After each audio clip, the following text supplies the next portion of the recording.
Tired of being censored on social media? Join 6zeros.net. It's black owned, black operated, and black moderated. And we make sure it stays a safe space for us to talk about all things black culture. We also got some cool gear like the FDM cotton crew neck, the Fearless Ancestors tee, hats, and more. Check us out at 6zeros.net.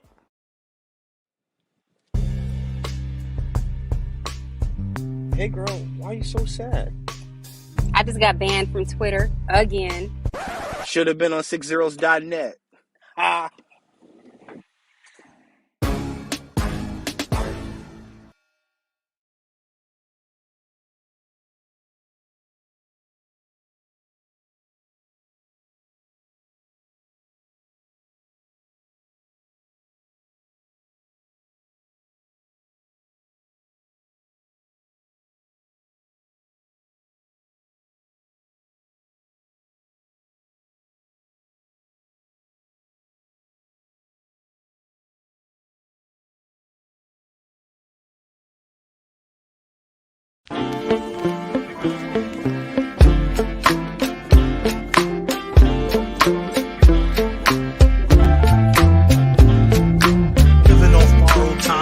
Tick faster, that'll be the hour they knock the slick blaster. Dick dastardly, a Muttley with sick laughter. A gunfight and they come to cut the mix master ice. And living the true gods, giving y'all nothing but the lick like two broads. Got more lyrics than the church got ooh lords. And they hold the mic at your attention like two swords. Or you the one with two blades on it. Hey you, don't touch the mic like it's AIDS on it. All right. Welcome once again to the beatzillapdx official show. I am your host, beatzillapdx officially. Once again here for the weekly wrap-up. Hopefully everything is going well with you, because we have some things to talk about. As y'all can see, thank you, Judah Queen. I see you. Thank you. We have made over 700. We have made over 700 plus subscribers now. So thank you, everybody, so far that has been here participating, liking, and sharing, and participating in the chat. I really appreciate it. And I hope that, I have, have definitely done y'all well and done y'all a good service. So, I hope as we continue on this journey that, this platform continues to build. I thank all of you for your support, because, of course, I cannot get that number without y'all enjoying this content. And by the watch hours that I get, I really absolutely have to say thank you. Thank you to all watchers who like the content, and even to you who don't.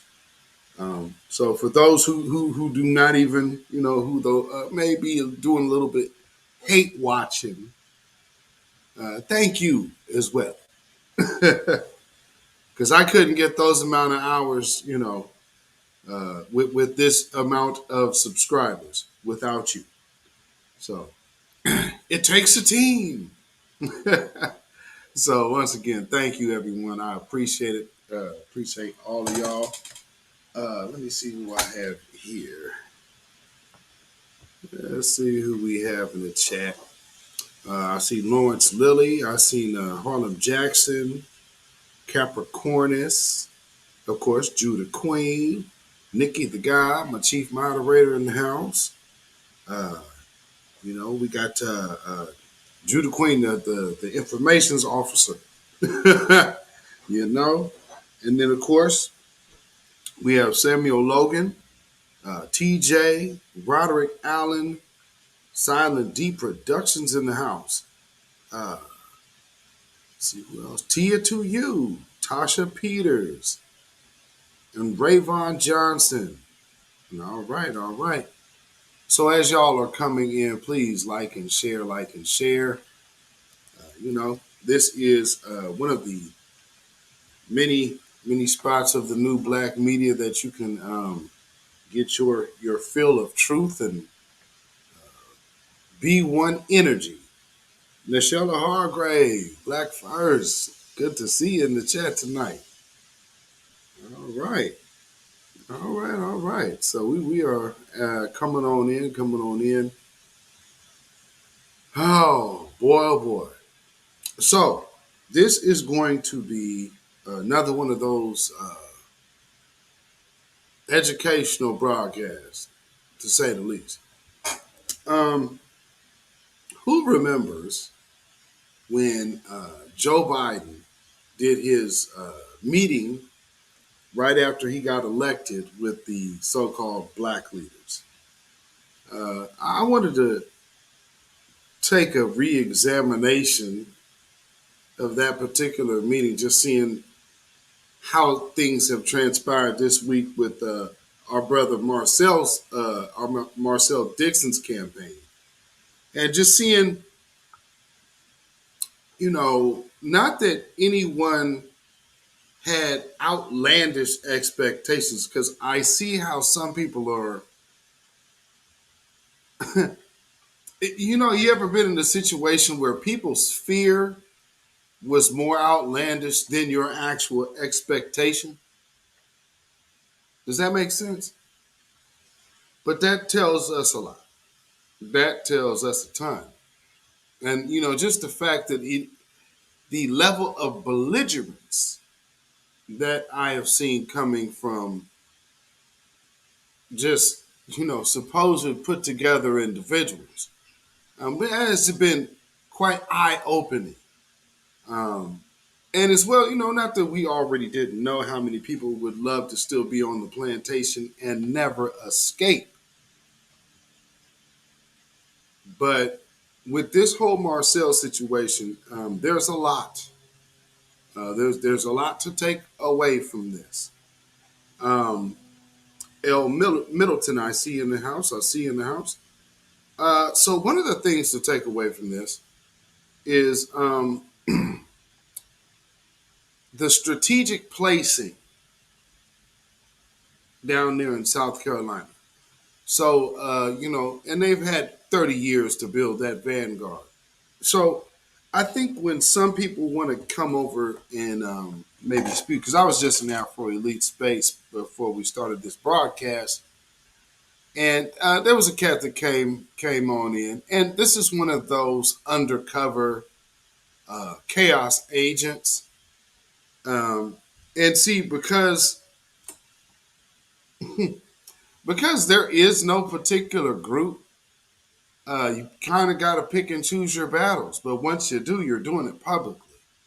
So for the COINTELPRO move, it's going to be exposed very quickly. And, so people come into spaces and then you'll start hearing the spiel. Then you'll go into another space and be like, I'm hearing the exact same thing. Interesting. Then you hear somebody else. It's the exact same line. And then you're starting to see different patterns.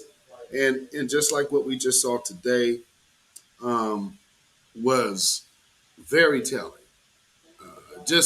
And even the brother got belligerent, called my moderator out of her name.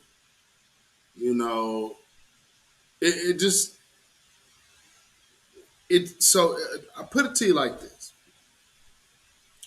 When I say people were more afraid than what we anticipate, this is one of those environments where you should be able to see, like my last broadcast, markers of change.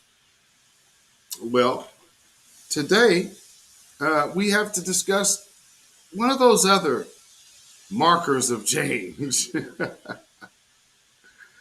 And that is just understanding who is really with you. You understand? Because we have to understand who is the enemy from within. And what we had an opportunity to see, Kid Gravity Beyond, what's going on, my brother? I'll see you in the chat. What we had a chance to see from this whole experience is this. There's people sitting up in these groups and in these spaces that actually had ill intent for the group and the people that they were supposedly befriending. And now we have, like, with the whole California Reparations Task Force. Look at that. You see them getting certificates for being on that task force. And people pointed out, let me get this banner off. Let me get this banner off the screen. You know, people pointed out the Asian man here. Was it Tanaki or whatever his name is? And then, of course, the other stellar face over here in the corner, that is Miss Cheryl Grills, who I call Cheryl Ice Cold Grills. Now, who you see next, you'll be like, well, what is that from? That looks like the TV show. Well, absolutely, absolutely true. Because if you look at the picture on the left-hand side in the middle, to which Miss Cheryl Grills is the lady in the mustard-colored dress, and Tanaki, he didn't make the picture, but that is him right down there. He's standing on the right-hand edge of the picture, and he got cut out. So just understand that Sopranos, it made me think, when you see her face, it made me think of the Sopranos. And there was an episode with this particular character named Feach LaMotta. And Tony Soprano, the main character, his wife told him, your people only follow you and laugh at your stupid jokes because you're the boss. So while everyone else is just cracking up, laughing at a silly, stupid joke. And he told a stupid joke on purpose just to see if they would laugh. And they did, of course. Well, there was one particular person in the room who was not laughing with them. And instead of some fake laugh, that scowl right there. So when everybody else was faking happy, like, oh, yes, oh, you're so funny, oh, there was one over there in the cut who was not feeling your life at all. And that right there, ladies and gentlemen, is Miss Cheryl Grills. Ain't she looking like she happy? Boy, she is really working hard for our reparations, yeah. She's glad I don't live in California at this moment in time. But damn. So, yeah, that's Cheryl Grills. You think she really wants to help? So that's what I say, understanding the enemy from within, because if you have somebody that close to you and that close to your opportunity, you could stand to lose quite a bit. You understand what I'm saying? I see a dark-skinned brother and Zine J then came in the house. Rwana S. Miss Phoenix 99. Hey, it's been a minute. Welcome back to the chat. Welcome back to the chat.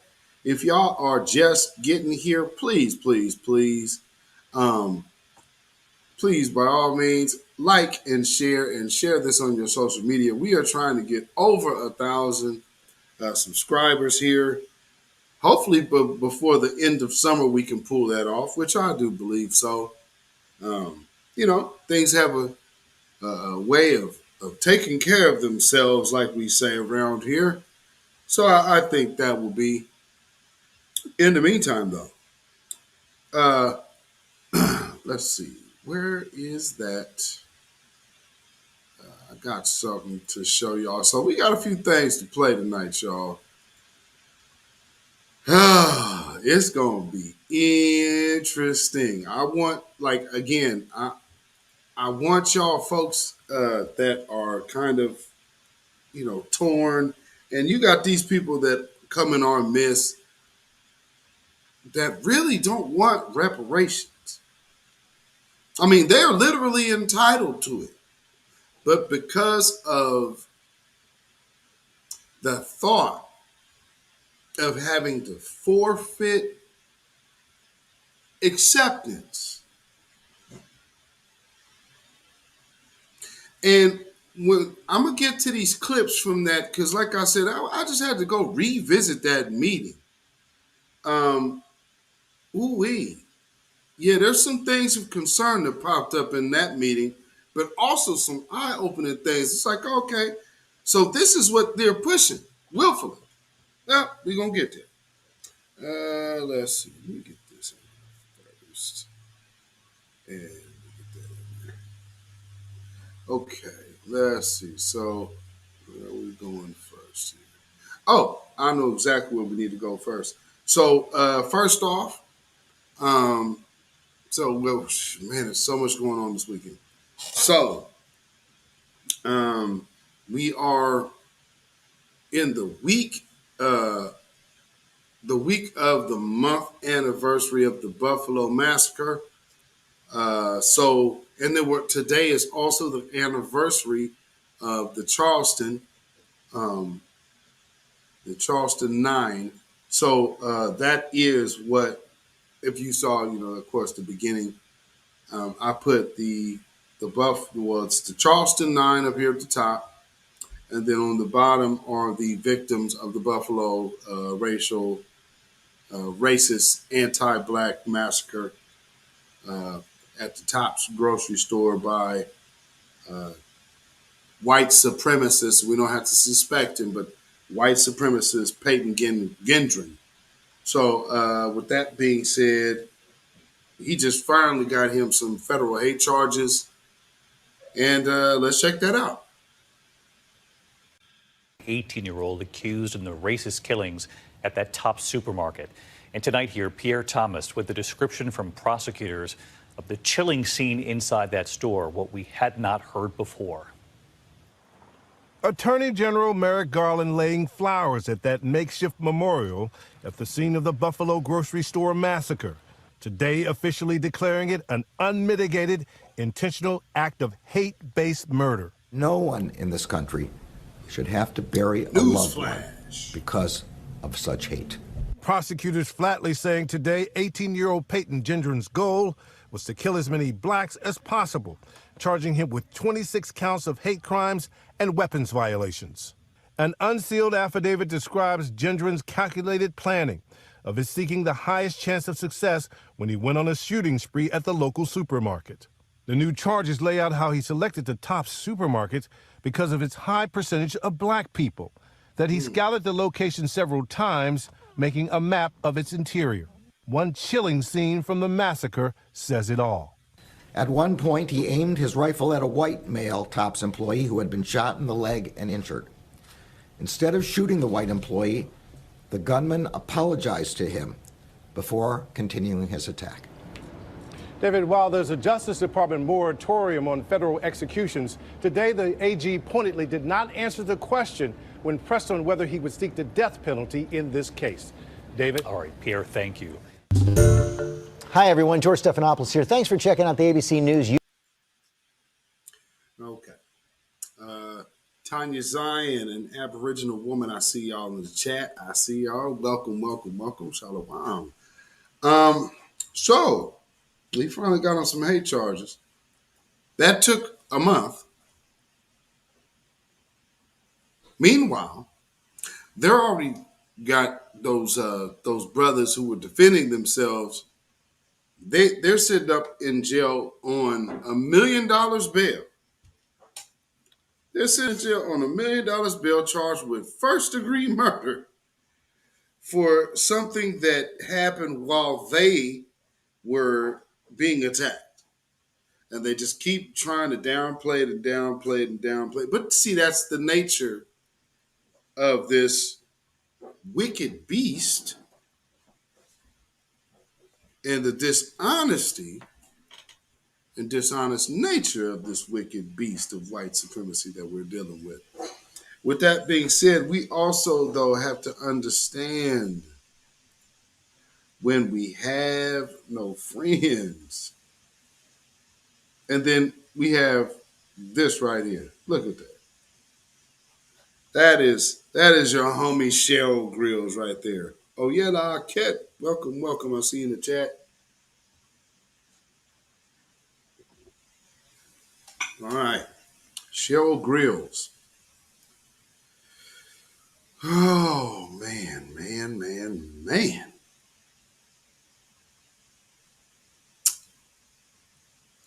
And these are the type of people who they pick to be in things that affect us.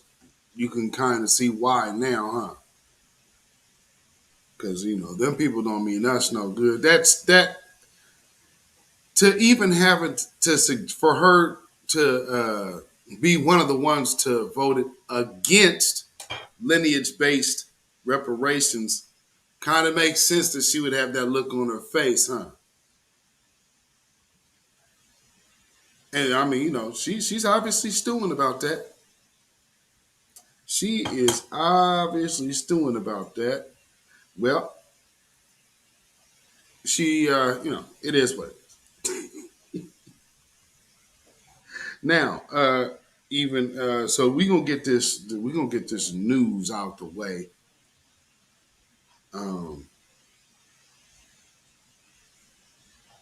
Yeah, we're gonna get this news out the way because we got to get to it.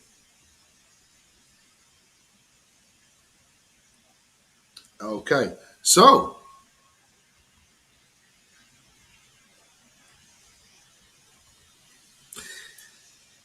oh boy, boy. In the wonderful worlds of hashtag white violence, some of y'all might have seen what I posted on my Instagram the other day with this, or I think that's yesterday, with this white man in South Africa stomping this little kid with a gun in his hand. Well, that is not what I'm about to play because I didn't want to play that on YouTube. That's on my Twitter, so go to my Twitter, see that. And that's in South Africa. But, when people start talking about us and how they have fought white supremacy more than we have, I don't know. But that man has been arrested and, for beating up on a little kid. I mean, he's stomping the crap out this kid. But back stateside, here in America, more white violence, homegrown style. Now, you would think that being a 72-year-old white man that, taking a bunch of people out at this point is not really worth it. But maybe for some people who are just that evil in heart, have been stewing and stewing and stewing and stewing and stewing. And one of these days, and maybe that day they go to the doctor and get a bit of bad news. And, well, I'm going to just go ahead and take care of this once and for all. Well, there's this story coming out of Alabama. Church potluck dinner died today, all of them in their 70s or 80s. The suspect, a man the police say sometimes attended the church. Sam Brock is there tonight. America's latest jarring example of gun violence. They were having dinner and they were having fun, and then the next minute they weren't. Happened at St. Stephen's Episcopal Church in a picturesque suburb of Birmingham. Authorities releasing a mugshot of the alleged gunman, 70-year-old Robert Finlay Smith, an occasional church attendee who opened fire at a potluck dinner. At some point, he produced a handgun and began shooting, striking 3 victims.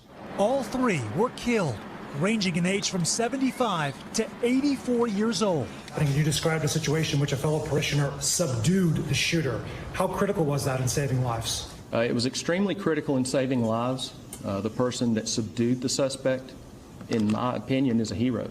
Police did not reveal a motive, and the county sheriff's office says the shooter has no booking history there. Hundreds came out for a church service this morning, sad and shaken.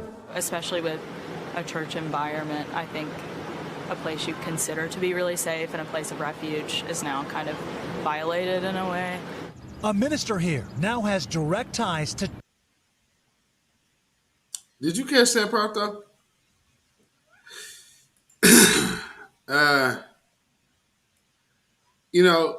here's something I'm going to get to a point of. I want y'all to understand what we are not and what we are.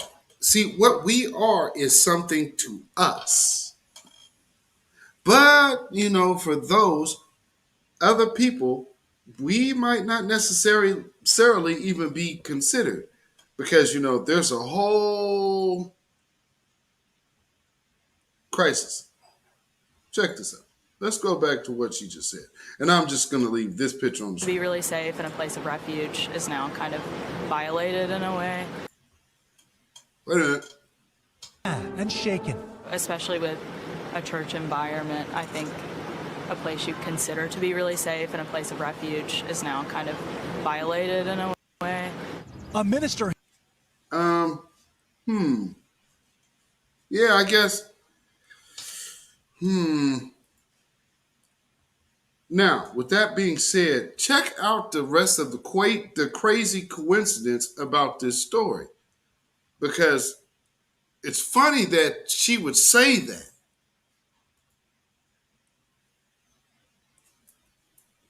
Here now has direct ties to 2 church shootings. He tells me he went to Seminole School with 2 people murdered at the horrific church massacre at Mother Emanuel Church in Charleston, which happened exactly 7 years ago today.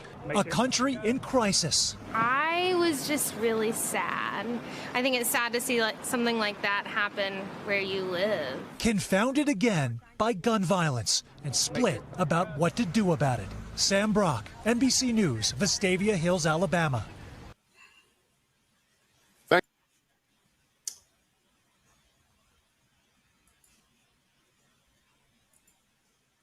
They on the roll.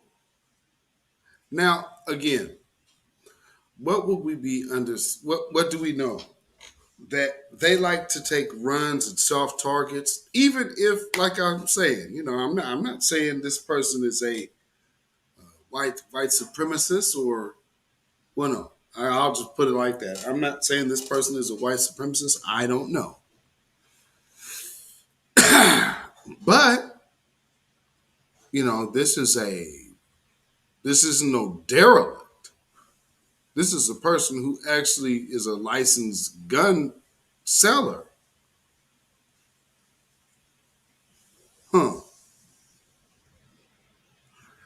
Hey, just makes you wonder with all of these things going on around here, people in U-Haul vans and, no RICO charges going on and any of this, no RICO charges from January 6th, but man, shout out to Young Thug. Damn. Ooh-wee, this is the weekly wrap.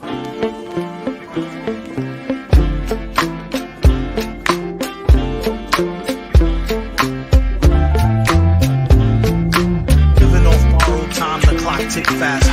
That'll be the hour they knock the slick blaster. Dick dastardly, a monthly with sick laughter. A gunfight and they come to cut the mix master. And living the true gods. Giving y'all nothing but the lick like 2 broads. Got more lyrics than the church got ooh lords. And they hold the mic at your attention like 2 swords.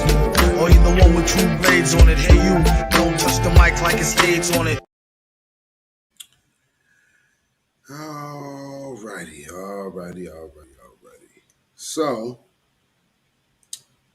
let's see. Where do I want to go? Do I have this in here? Okay. Yeah, because we gonna get right on into it. So let's see here. Where are we going first?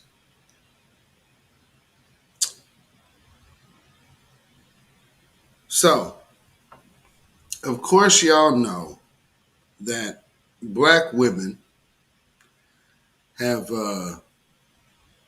been the face and what they say, the backbone of the community. Well, that's very true. And with the two tragedies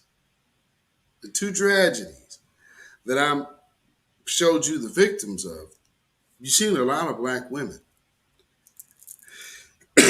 Now, see, I'll say that, of course, black women are very, very important, but I am not like one of these people who like to say one is more important than the other. I say both are important in their own respective lanes. That's what makes units work.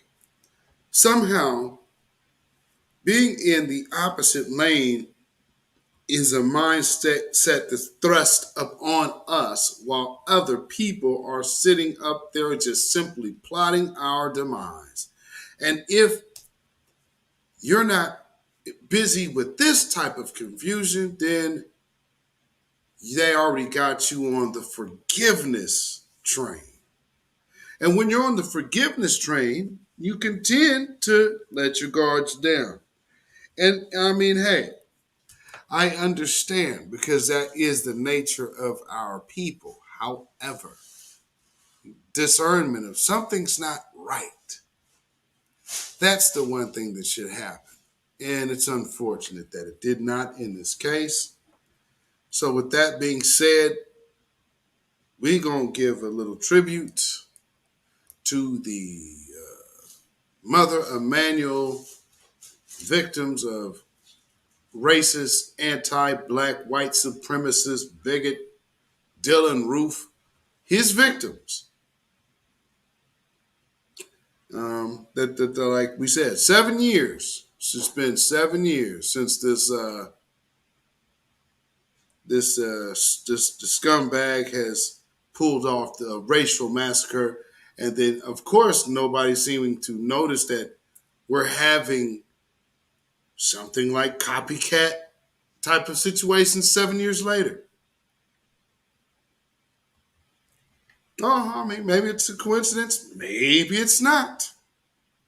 But with that being said, shout out and prayers and love to the victims' families.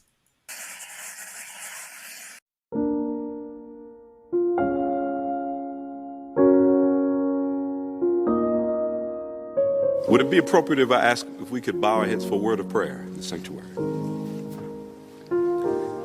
God, we welcome and invite you into this place, your house. We thank you for the spirit that dwells here. But we also thank you, God, for all persons who come seeking to expand their horizons and seeking to learn more about what our country is made of and what makes us who we are as a people and as a country.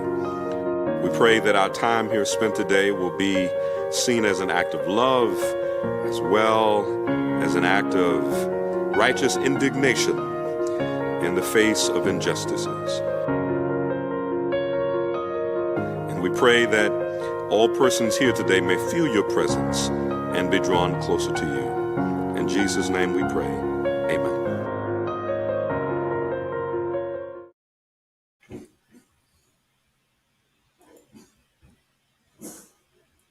Prosecution's final witness, one of 3 survivors that awful night at Bible study, who says Dylan Roof only spared her so she could tell the story.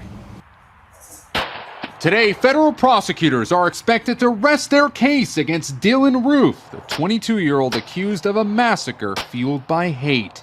These newly released videos played in court show Roof in target practice. Investigators say he was carefully planning out to carry out his rampage and had even staked out Charleston's Emmanuel AME Church multiple times. In court, they retraced his steps using GPS data, alleging he stopped at plantations and other historic sites in the months before the shooting. Prosecutors laid out his racially inflammatory writings, photos of the Confederate flag, and a potential hit list of other churches found in his car, along with surveillance video of Roof entering and exiting the church the night of the killings. Well, did I kill him? Well, I guess. And his chuckle during a chilling confession to FBI agents. Roof is charged with 33 federal counts, including hate crimes. His defense team has not disputed the facts of the case and has offered to plead guilty in exchange for the death penalty being taken off the table. Prosecutors have refused. Inside the courtroom, Roof has sat silently, mostly looking down at the table in front of him. During his FBI interview after his arrest, he was asked whether he wanted to kill more black people. Oh, no, I was worn out. Right now, Dylan Roof has his own lawyers, but he's asked the court to represent himself during sentencing. The defense is expected to call several witnesses this afternoon, and closing arguments are expected to begin tomorrow. Gabe Gutierrez, NBC News, Charleston, South Carolina.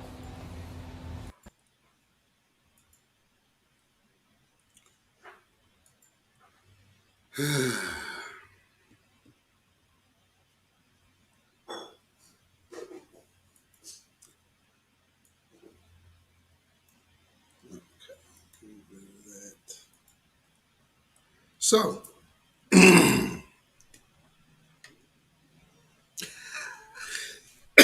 now everything can be blamed on rappers and video games or whatnot. But when it comes down to these children, nobody seems to know what sparks go off in their mind.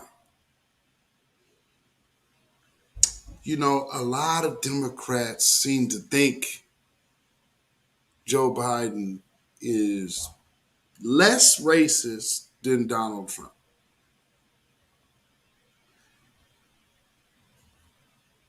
Do you understand? These shooters right now are more inspired by Joe Biden. These suspected white supremacists, these admitted white supremacist terrorists, because they subscribe to the exact same ideology, to the great replacement theory, as Joe Biden does. Now, like I said, I revisited his Zoom meeting. There's some interesting things that came out there. Now, in the meantime, we have people coming in our direction because understand, especially now that, like, if anybody heard, was on Twitter Spaces or have been on Twitter recently, y'all saw Bakari Sellers taking shots at Brother Marcel. Well, and there's also a lot of that K-Hive because they have been, I have been being, I guess, I can't say harassed, but I will say they've been, I guess, politely letting me know that they're there.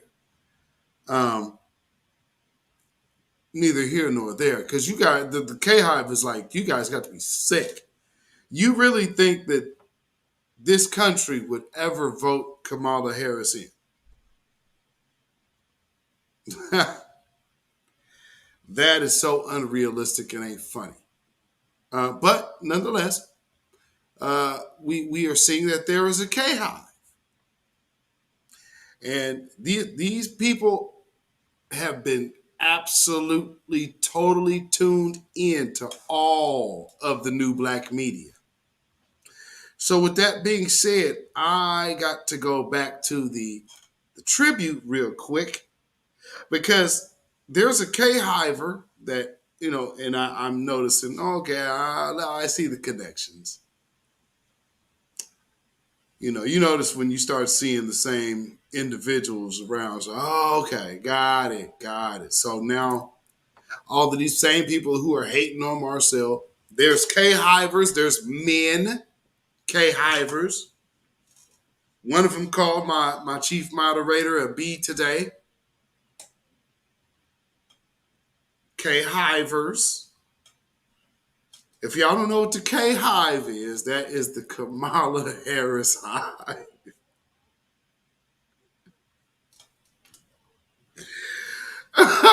Oh, man, I'm sorry. That's just so unrealistic. Y'all talking about Marcel was unrealistic. At least Marcel can answer a question without chuckling. So, with that being said, I want to shout all the K-Hivers out because, you know, we know that most of y'all celebrate Father's Day for, and the fathers too. This one's for you. I'm not always going to only talk about what we can do for black people. So I'm not going to sit here and say I'm going to do something that's only going to benefit black people.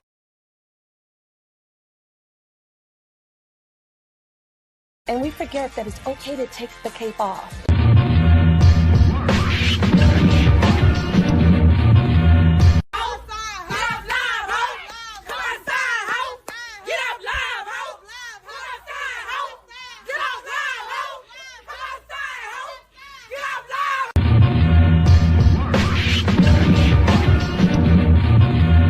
And we forget that it's okay to take the cape off.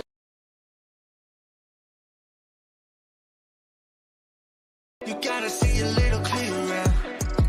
Who's that woman looking right back? Question for you about this report out of California on reparations. I was wondering if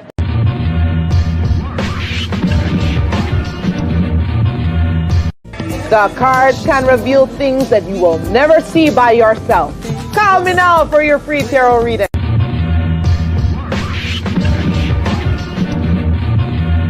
And we forget that it's okay to take the cape off.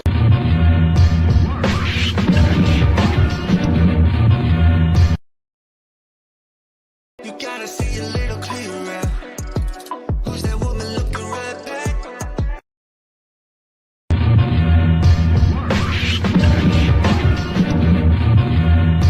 We wanted to make this not just a sisterhood experience, but also a cultural experience.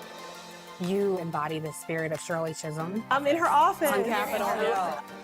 We are seen as a problem in this country, but of course I argue that we're the solution.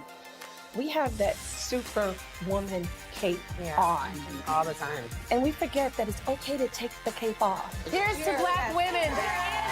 The Culture is Black Women, Sunday, June 19th at 10 on MSNBC. And we forget that it's okay to take the cape off.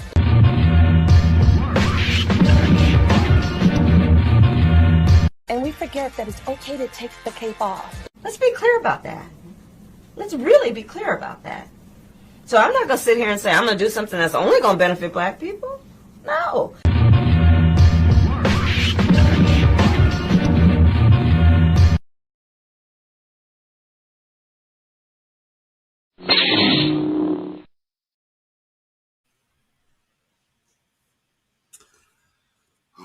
All right. Some chick named Star. Brandon Cruz sings. All right. I see y'all in the house. Black first, y'all. Now, like I said, that's the Happy Father's Day tribute to all of the women who, like they say, do double duty. And because, you know, somebody hopped in my mentions this week talking about how Father's Day, there shouldn't be a Father's Day. And fathers don't deserve it because so many African American families have been torn. They threw some stats out there. All of this is, like I said, all of the held back agenda pushing that they were going to do, but they couldn't do because Brother Marcel was running. So it kind of threw a monkey wrench in their agenda of attacking the grassroots. Because, see, the grassroots is pushing an agenda. So what they want is the grassroots to basically just go away and be quiet. You understand what I'm saying? And, you know, right now, family, can y'all do me a favor? Can y'all share this broadcast right now on your social media? Can you do me that favor right now? And for anybody who might need to get this information in their system, can y'all please share this on your social media? Because we are shadow banned. You know, and this happens. Because, you know, again, when you kind of piss off those machines, trust me, I'm sure that there's going to be a lot of that going on around new black media with a lot of these platforms getting their numbers, you'll be seeing some decreased numbers. And it's like that because we're noticing. Look at all the flack that people are getting. I'm sure you guys are probably having people saying wild stuff on your timelines as well, because you got all these people who are secretly, not really fooling with the movement like they say they were. Oh, we got Marcel, we this and that. Are you really though? Or because I seen more use of his name than I seen action for him. That I can say. I definitely saw a lot of use of his name. Well, okay. So once again, now that Marcel is out the way, people believe they can stop talking about black issues. So now they're going to start moving into trying to figure out how to morph our agenda, because of course we're the loudest in the room, and get it into some kind of transgender talk. Well, let's check this out. Joe Biden fucking wandering into the territory. But they're going to ask him. So why can't you just say what a woman is? That's going to be the response. I just, there has to be a way to express total support for trans rights without appearing to tell the American people that it's not the case that most people are boys or girls, right? Men or women. Like most people are going to observe the world.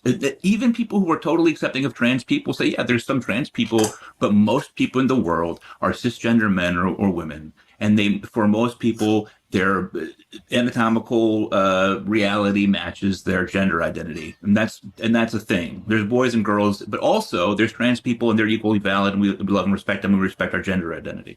I don't give a fuck. It's the definition of biological sex is not important to me, but I do think it's exactly the kind of trap that Republicans are really good at setting for Democrats, and then Democrats trip over their dick and are unable to answer the question. Republicans have been good at doing this for over 50 years. I mean, they've mastered it, but part of the problem that the left has is that we act like we're in coalition with the liberals.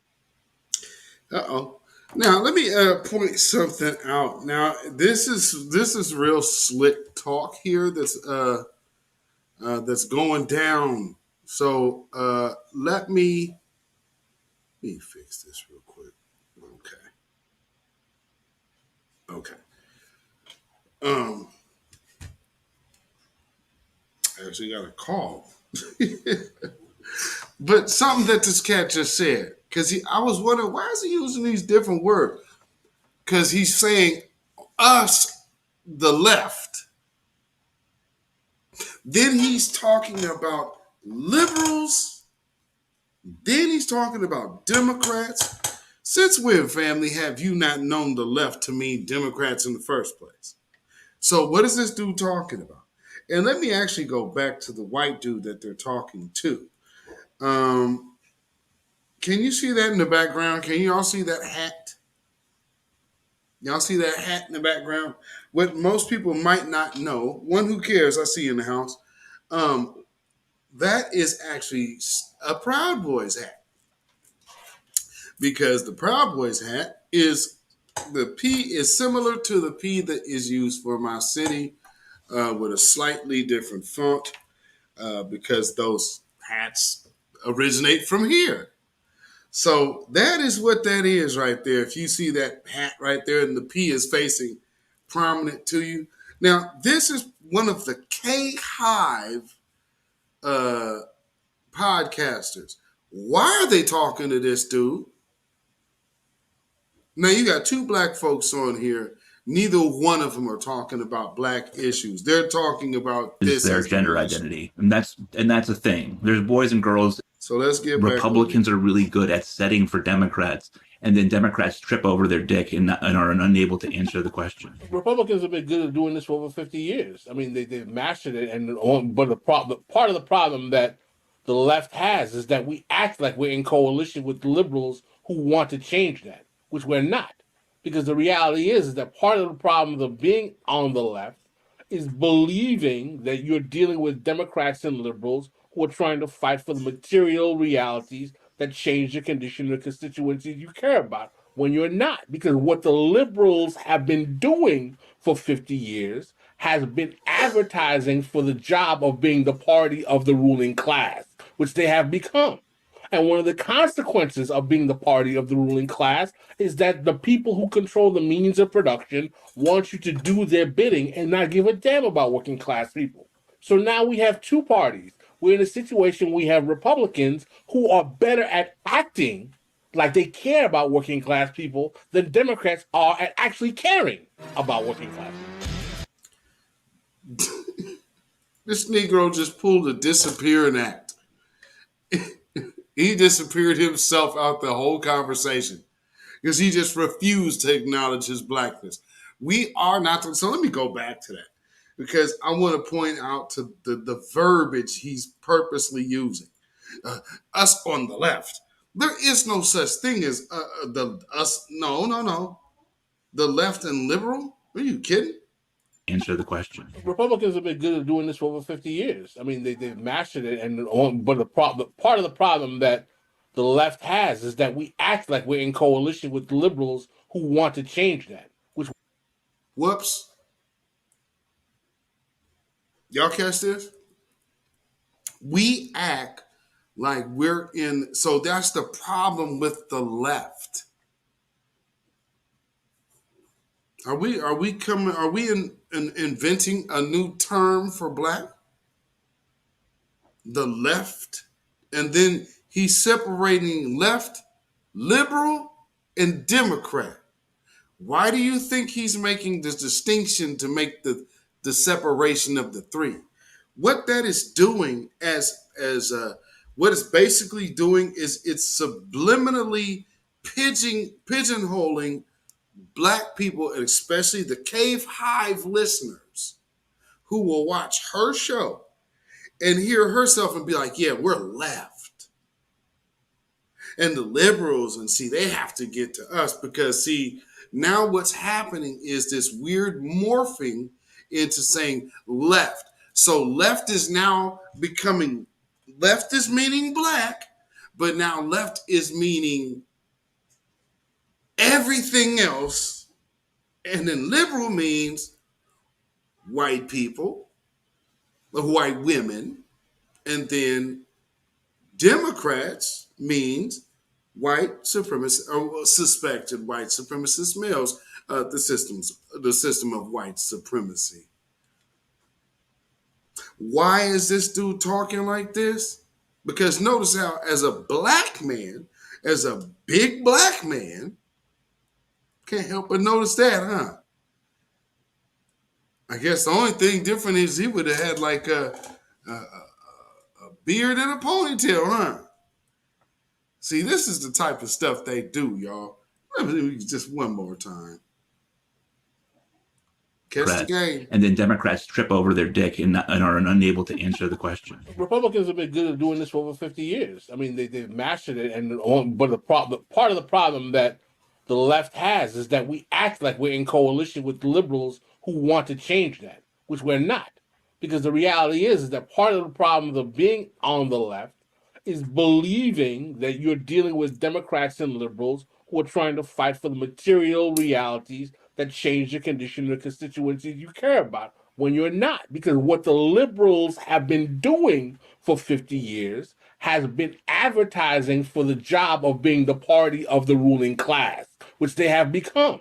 And one of the consequences of being the party of the ruling class is that the people who control the means of production want you to do their bidding and not give a damn about working class people. So now we have two parties. We're in a situation we have Republicans who are better at acting like they care about working class people than Democrats are at actually caring about working class people. Slick. So now we have two parties. No, we still have our interests. Part of the problem is letting little hucksters and traitors and treacherous individuals and Sambos and toes, those people around us, like that, who just won't open their mouth and say, hey, we need a black agenda, black agenda, black agenda, black America, black agenda. Middle class, and the middle class, middle class. Okay, buddy. All right there. Okay. Yeah, very slick. So then, see, at the end of the day, man, all we got is two parties. There was two parties to begin with. Well, see, us on the left, see, what we had a problem with is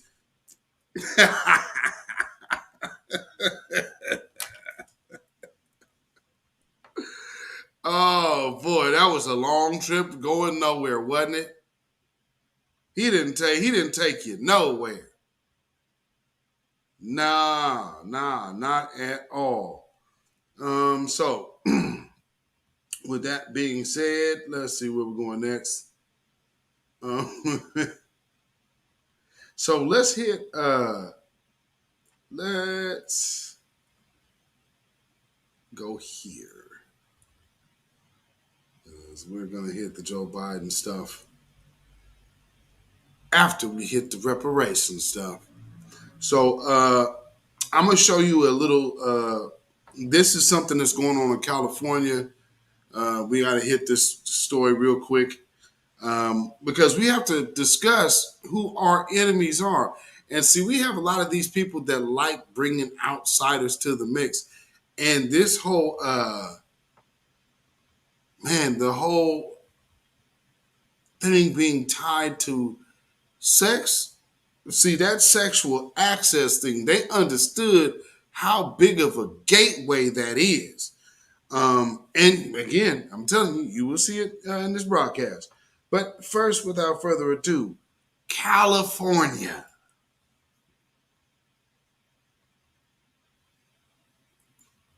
Harms perpetuated by this state, according to California's first in the nation task force on reparations for African Americans. The report calls for action to address those wrongs. Task Force Chair Camila Moore says the recommendations include expanded voter registration, making it easier to hold violent police accountable, and improving Black neighborhoods. In this first report, we're really just documenting the harms against the African American community. But in terms of compensation, we still have to have conversations about that. And the compensation aspect of this program will be in our second report. The task force voted in March to limit reparations to descendants of U.S. slaves or descendants of a free Black person living in the U.S.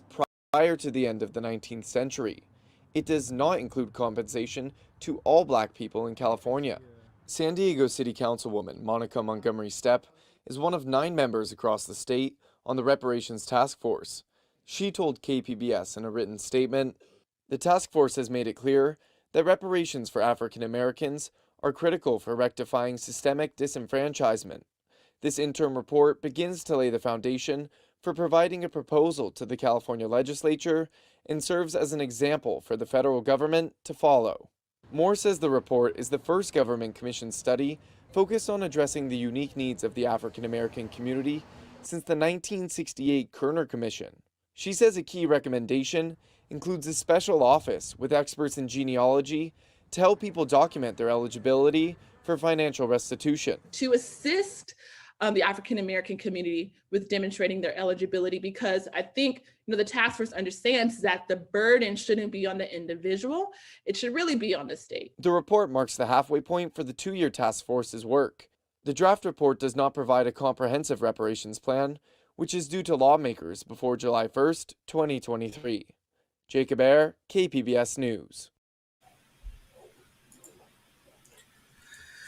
Yeah, 1900, that's a little long in my estimation, really. But, that's what they concluded. So, I mean, even still, if you have some immigrant family who have been here, who have remained immigrant, because you got to remember, like there's immigrants and then there's the Maroons. So you have Maroons. Those ain't really immigrants. I'm like, those are Maroons. Those are escaped slaves from wherever the hell they came from. So, and a lot of them, you know, it's like people do understand. Like France owned part of America for a while. Just amazing. Is that Derry CK Anthony? What's going on? What's going on?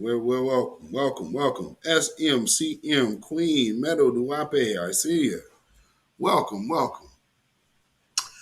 So with that being said, we also have this other situation going on here in my state, because I've told y'all we also have a reparations conversation going on locally. And that right now is held up in committee. I have a firm belief that it is based off of California's reparations situation, since our reparations is not a study and it's lineage based. It is already a right now money that could happen right now. It's already in the plan. So the money exists. Like, see, and that's what's different. We didn't have no task force to slow play it. This cat just took the initiative, did it, and now we have it. So it's sitting on committee, but that's probably why California they like, oh, we're going to let California go first before we review it. Because truth be told, if they did it here, California would have no reason or no excuse not to go lineage based. Not to mention, we up here would be getting paid a whole year and a half before they would actually have to get up and start getting checks. With that being said, they would have to speed that process up a lot sooner versus slow playing it. So they think they can slow. I'm telling you, they're going to try to slow play California for Joe Biden to get out of office. You better know how these people work, man. They going to try to slow play that till Joe Biden dead, man. Well, I mean, shoot, Joe Biden go. And you might have some old sniveling, cowardly comments on, well, I mean, shoot, he gone now. I guess reparations, our chance done went to the grave with Joe. No, but you best believe, mark my words, One side of the Willamette River, some Springfield residents rallied today against the teaching of critical race theory in all publicly funded schools nationwide. On the other side of the river, city councilors are considering paying reparations to Black, Indigenous, and people of color. You can't ignore history. According to Christopher Stout, an associate professor at OSU, reparations may be a solution. I don't know that it fixes everything with regards to systematic racism, but it might address the systematic wealth inequality that comes as a result of slavery. City of Eugene policy analyst Jason Dedrick agrees. And there's a lot more that can be involved with what it means to repair harm. At a council work session today, councilors looked at some of the steps other cities have taken to compensate those who have been impacted by systemic racism. The history that Oregon has with white supremacy and other discriminatory practices, and that history is part of the fabric of Eugene. Councilor Greg Evans agrees. I'm looking for a way for us to kind of just begin to move forward from a not so distant past. Many of the board says the first step is to speak the truth about the state's infamous past. Having that idea of a commission of some kind of work that we're doing up front to talk about our own history in very, very real terms is important. One person we spoke with today says the city should focus on infrastructure as opposed to strictly finances. I don't think they should get a monetary payment, but they should be able to get into a situation that's very comfortable for them and their family. Today's was the first. Yeah, that's by way of giving us cash and being able to get the hell away from you. And you not dictating what the hell we do with our reparations. We should focus on infrastructure as opposed to strictly finances. I don't think they should get a monetary payment, but they should be able to get into a situation that's very comfortable for them and their family. Today's was the first of 2 sessions on this matter. Reporting in Eugene, Chris Lindsay, KZI, 9 News.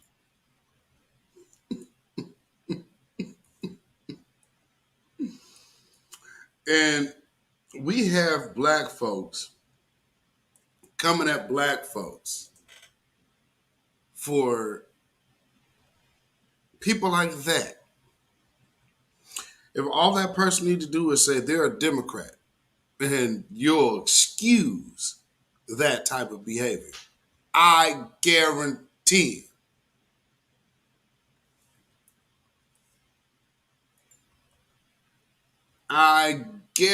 it. And I will prove that tonight.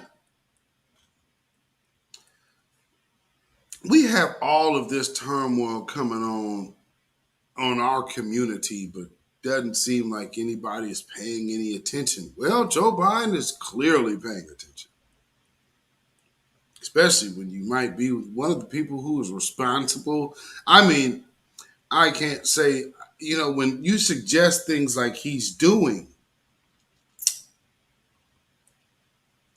just kind of makes you wonder, hey, man, kind of odd that you're putting that one out there in the wind, Joe. I don't know. Let me see, is this one? I don't know. You guys tell me what you think. Matter of fact, I'll do it like this. So I'm gonna play this first video, and then we're gonna go back and examine it. Today, I'm about to sign an executive order that directs key federal agencies to protect our communities from those hateful attacks and advance equality for families. My order will use the full force of the federal government to prevent inhumane practices of conversion therapy. This is the first time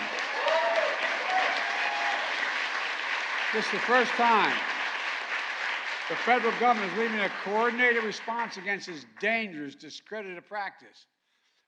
The executive order will also support mental health for children by addressing bullying and suicide and making our schools safer. Addressing the nation's mental health crisis is a key pillar of the unity agenda I announced in the State of the Union address. My executive order also will take on discrimination that children and parents face in foster care. Just look at what happened in Idaho last weekend. 31 white supremacists stopped just before they reached the Pride celebration, where they apparently planned to unleash violence on people gathering peacefully in a show of their pride. I'm grateful for the swift response of law enforcement, and they responded. Violent attacks on the community, including ongoing attacks on transgender women of color, make our nation less safe because the attacks are more than ever last year, and they're on pace again this year. They're disgusting, and they have to stop. Right now, there are young people sitting in their bedroom, doors closed, silent, scrolling through social media, staring at the ceiling, wondering if they'll ever be loved, ever marry. We owe so many people. And my message to all the young people, just be you. You are loved. You are heard. You are understood. You do belong. And I want you to know that as your president, all of us on this stage have your back. We have your back.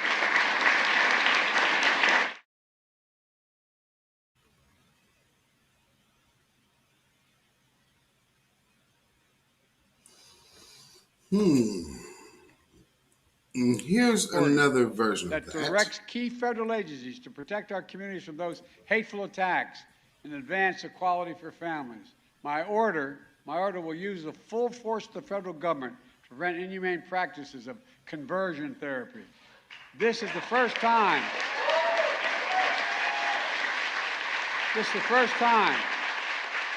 the federal government is leading a coordinated response against this dangerous, discredited practice. The executive order will also support mental health for children by addressing bullying and suicide and making our schools safer. Addressing the nation's mental health crisis is a key pillar of the unity agenda I announced in the State of the Union address. My executive order also will take on discrimination that children and parents face in foster care. Just look at what happened in Idaho last weekend. 31 white supremacists stopped just before they reached the Pride celebration.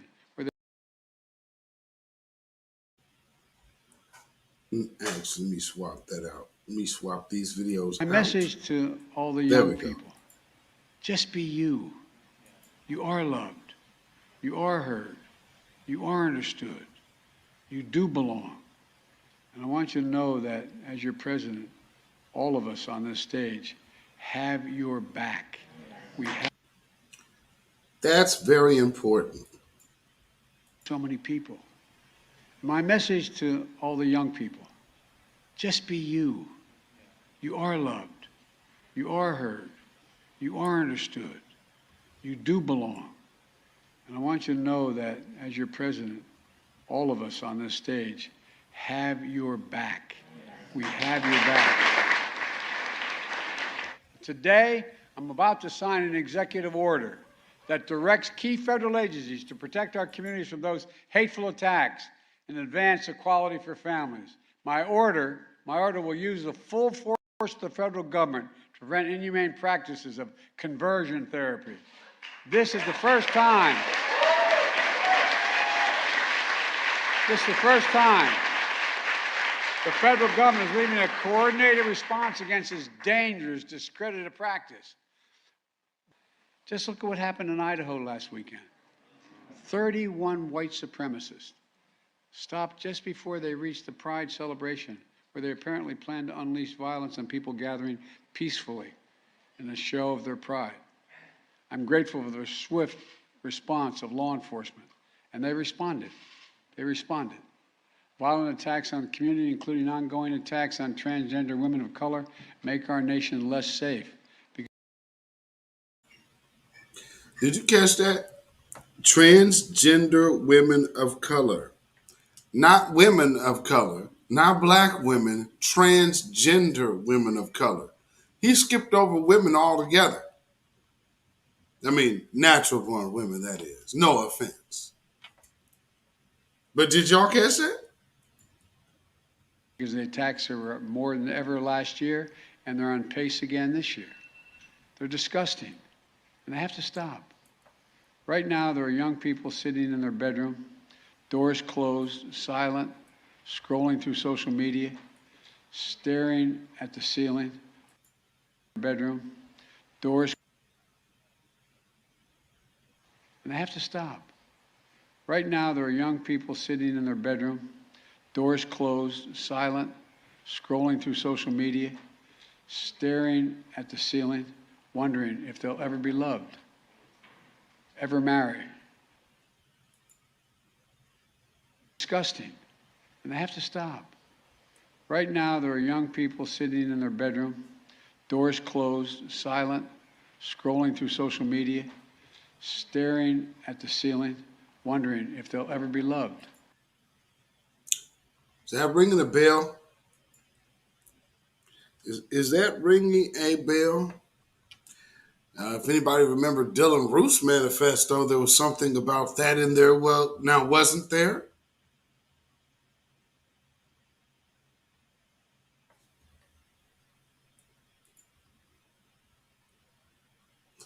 Right now, there's somebody doing it. Staring at the ceiling, wondering if they'll ever be loved, ever marry.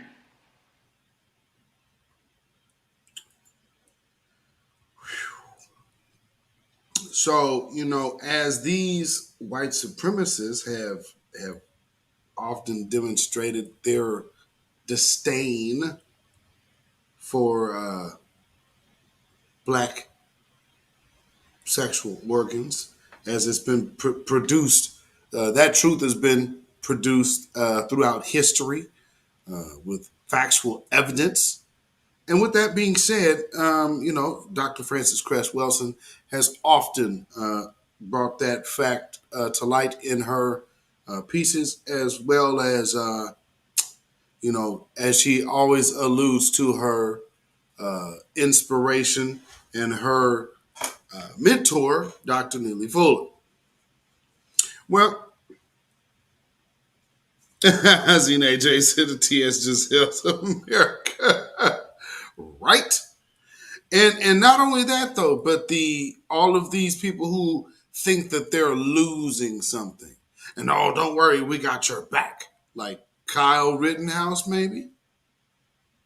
But also think of when else you've heard that. Now, black women, this was supposed to be you. That he had your back, correct? But this all just happened this week, so he just went ahead and signed a LGBTQ Protection Act for trans women of color, black women. Yeah, again, you're going to have to sit this one out because you're being selfish if you're asking for something. This other group is marginalized more than you. Man, you got to be careful of what you let in your house. Now, with that being said, within the week of this is Juneteenth, LGBTQ gets a hate crime bill, and then also the Dreamers get broke off as well. Shout out to Joe Biden. Thank you very much, Black Biden sexuals. You got a holiday that everyone gets to celebrate Monday.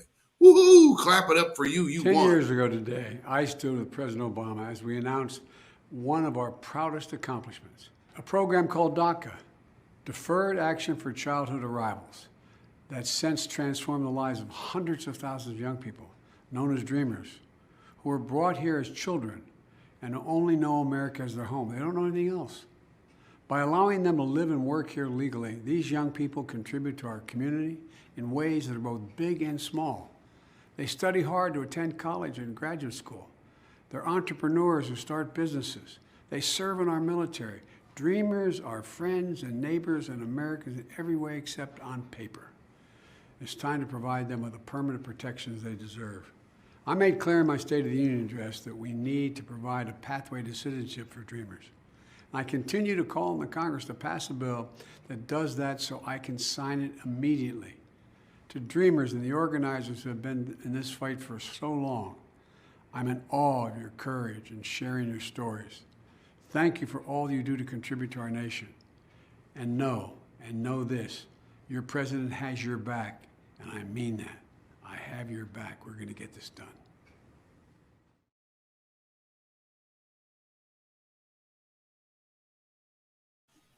So, in the week of Juneteenth, this is how Joe Biden celebrates black folks, and make sure that he lets these other two groups know he has their back. Now, maybe, just maybe, we'll hear something this weekend that sounds like something like, maybe black people will hear for Juneteenth. I got your back. I'm Joe Biden, and I got your back. Y'all think we're gonna hear that by the end of the week? Y'all think so? Black Alpha Network. B1, brother, B1. Yes, indeed. So check this out. Everybody else is getting their back kept. In the meantime, we get this. Don't matter. Say it one more time. Black lives matter. Niggers don't matter. It don't? No. Who matter?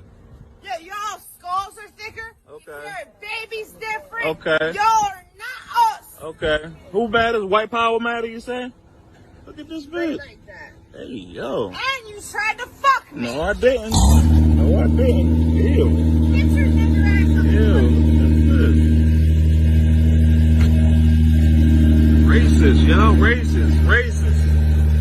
Racist. Racist. Racist. I'm racist. Racist as fuck. Look at you. Racist. My name's Angelica Rose Rucker, and I hate niggers. Because y'all don't do nothing but buy fancy cars. You get money from the low. You get money from the low. Bitch. So pay attention.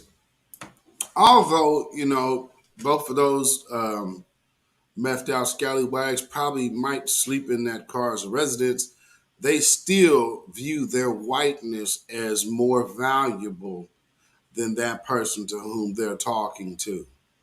So when you have these people coming in these spaces like, oh, I'm just trying to learn, and I BS, kick them out and get them away from you with the quickness. Because, oh, hey man, hey, I'm cool. No. I mean, because meth back alley Ann here, it's like, well, how many Black Johns has she ran through in a day? But she got a shirt that says straight out of Valhalla. So she's showing you that she's a white supremacist. You know, there's no mystery about that. But I mean, nonetheless, you know, that shirt straight out of Valhalla. So taking a spin off of, NWA, of course. But nonetheless, here's the thing. We have a lot of that going on. All of these people who are coming on Twitter talking crap about Marcel, guess what they're not doing? They're not looking for any charges against these people who are targeting LGBTQ pride groups, been harassing them online and whatnot. And then they're arming up to go knock some heads, and there's no RICO charges, no hate crime charges. All of them get bailed out and get a chance to just simply go on home. Nothing being done about that. Meanwhile, Joe Biden has sent all of this money over to Ukraine, more billions of dollars, while America is just circling the drain. Black women, I got you back. All I need you to do is just talk crap about your own man. Well, you know, when you do that, you only make yourself a tool of white supremacy. And then I know y'all will be like, well, this is what I heard on the media. Well, we tell you that media is a part of warfare, do we not? We explain to you that media is a tool, an instrument, a weapon of warfare. A blast from the past. Who were Trump voters and are still Trump supporters. They go, yeah, you guys are going crazy. He's doing, what are you so surprised about? He's doing exactly what he said he's going to do. Well, and I think that the dangerous, edges here are that he's trying to undermine the media, trying to make up his own facts. And it could be that while unemployment and the economy worsens, he could have undermined the messaging so much that he can actually control exactly what people think. And that is our job. Yeah, if you look at the issues, Yamiche is right. He's doing exactly what he said. It's right. It's undermine and control people's minds and thinking. That's our job.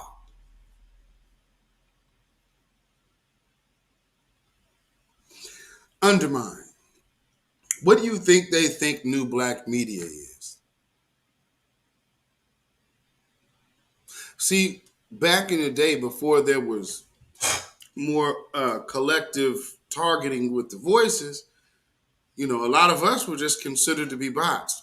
Those who don't know, one of the main reasons why I even started this channel is because some of us even had to make channels because of our interaction out here.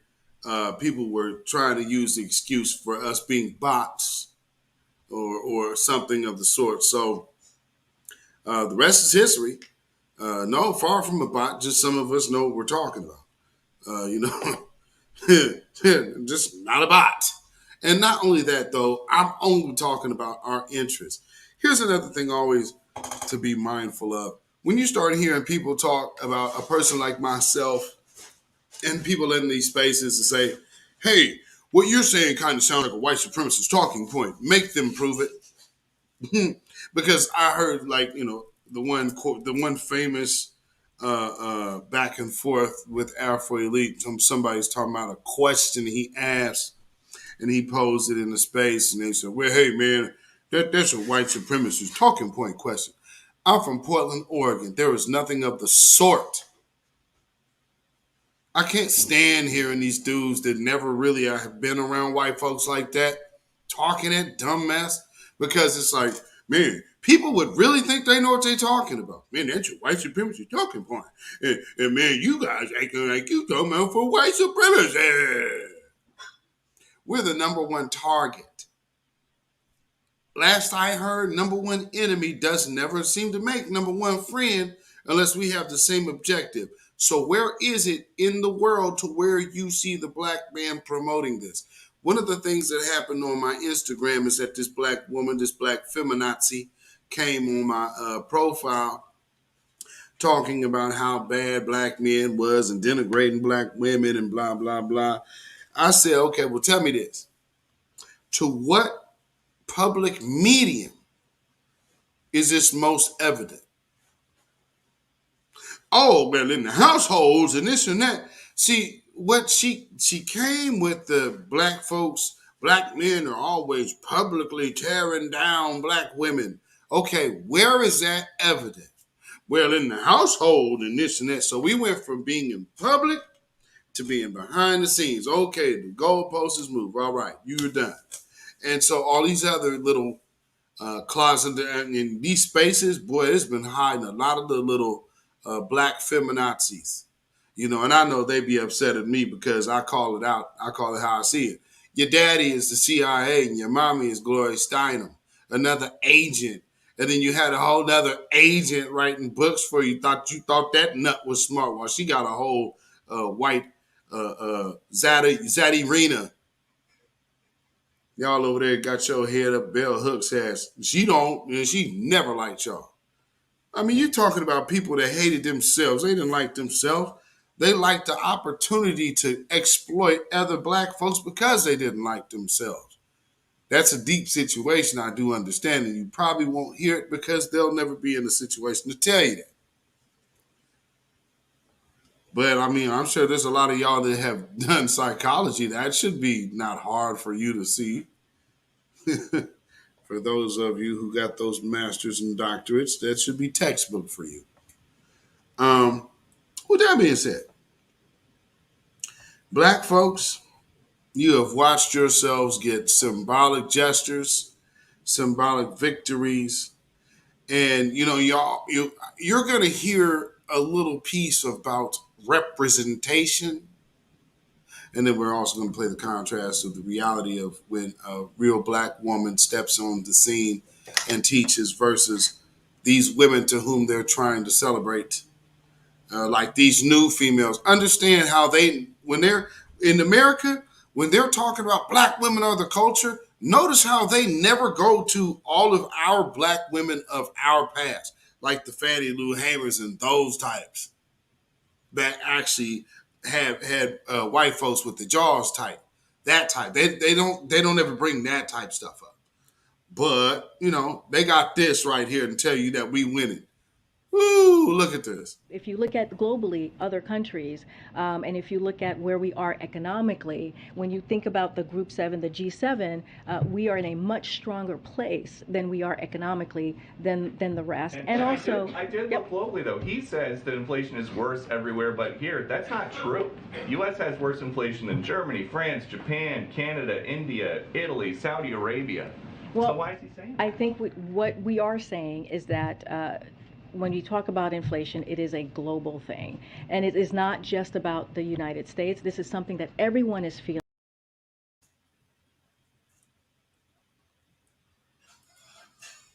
They just put people in that job so they can lie. How's your lying skills? Well, I think they're pretty good. I come from third world countries. No, I come from a scamming ass background now. I mean, I think I got you. So here's another little piece about, because, you know, of course, like I said, that now here's what the cold contrast about all of this is. Joe Biden is the person who has penned the destruction of Black America as we know it today. You know, he has aided us fueling an economy just like we were in slavery, just modernized Some could probably speculate, like I showed y'all, his mentor, Strom Thurmond, which was a former Klansman. You know, and if, like I said, you guys watch Star Wars, if you have the master, you have the apprentice. The apprentice is usually one who is seeking to exceed the master. So if his master was putting evil and white supremacy in disguise, well, then how much more good would Joe Biden be? Well, let's see how he switches. Check this out.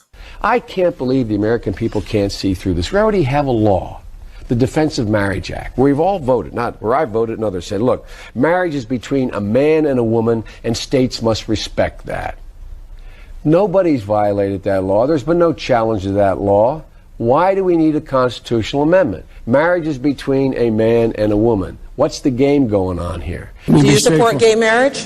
No, Barack Obama nor I support redefining from a civil side what constitutes marriage. Well, they have it. And now they are the tandem that made it all so. Now, I know somebody will say, hey, man, you looking at things the wrong way, brother. You looking at things, you too hard on them. Well, okay.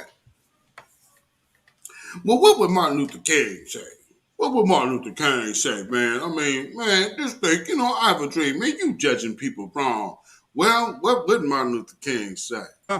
Give you a motto, preach a philosophy, burn, baby, burn. I'm going to say, build, baby, build. Organize, baby, organize.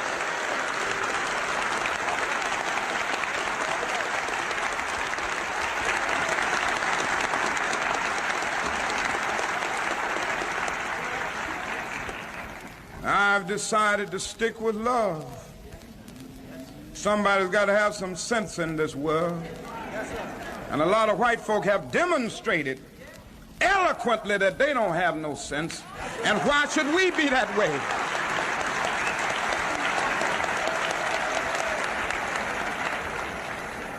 The reason I'm not going to preach a doctrine of black supremacy is because I'm so sick and tired of white supremacy. Amen.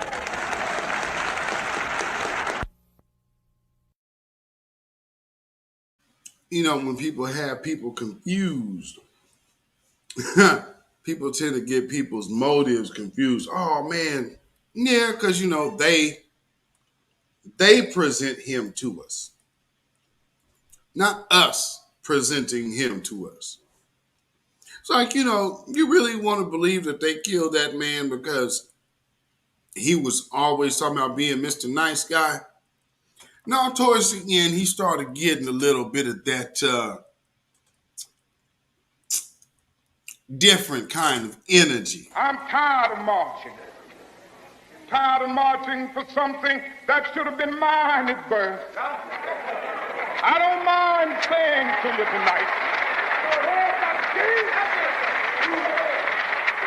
I don't mind saying to you tonight that I'm tired of the tension surrounding our day. I don't mind saying to you tonight that I'm tired of living every day under the threat of death. I have no martyr complex. I want to live as long as anybody in this building tonight. And sometimes I begin to doubt whether I'm going to make it through. I must confess I'm tired.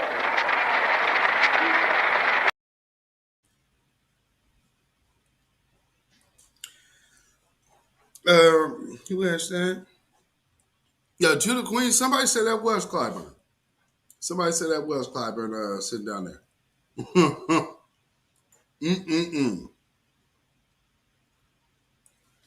So you think that them people just put this in perspective. All the people that they have shown and shoved in our face as black leaders all these years, who was around him in his when he started getting his wind, right? Why don't they tell us about this Martin Luther King? Why don't y'all was with the man? Why don't we hear about this man? You ever think about that? I mean, y'all ran with him, right?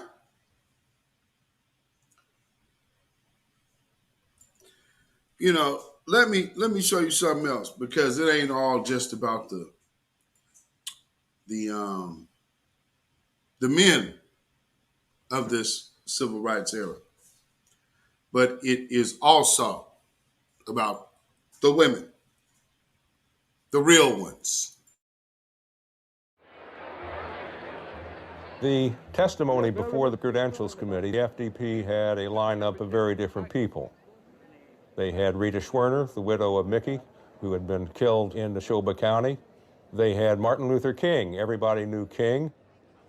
The seating of the delegation from the Mississippi Freedom Democratic Party has political and moral significance far beyond the borders of Mississippi or the halls of this convention.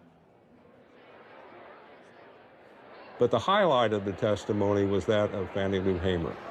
The sharecropper who had been evicted from her plantation had come to symbolize the Mississippi movement. Mr. Chairman, and to the Credentials Committee, it was the 31st of August in 1962 that 18 of us traveled 26 miles to the county courthouse in Indianola to try to register to become first-class citizens. We was met in Indianola by policemen. The president, Lyndon Johnson, he's not afraid of Martin Luther King's testimony. He's afraid of Fannie Lou Hamer's testimony.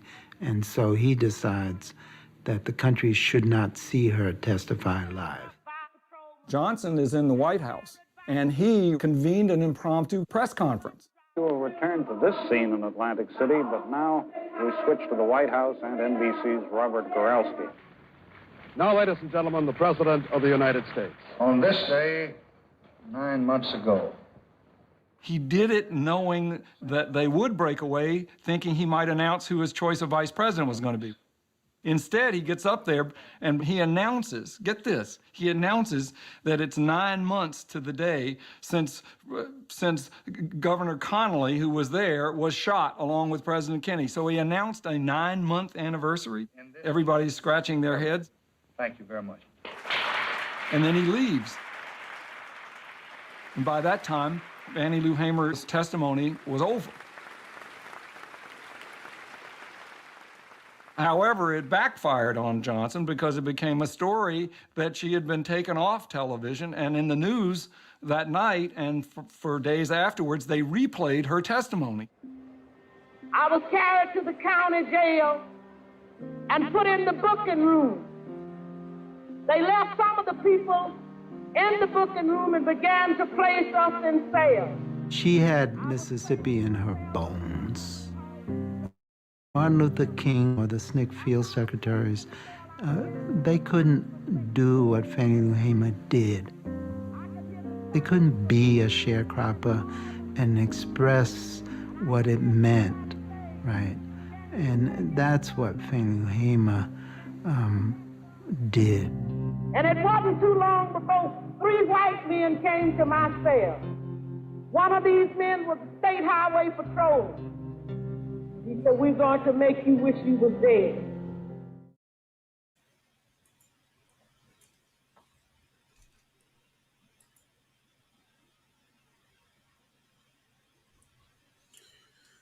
You see how tight them jaws was off up in there? You see how, and that's what we respect. See, people come up at us like, "God, well, you know, y'all hate women and all of this." No.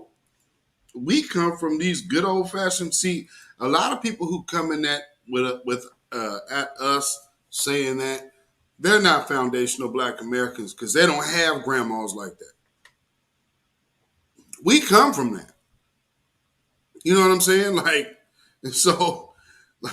We have family members like that. That's nothing new for us.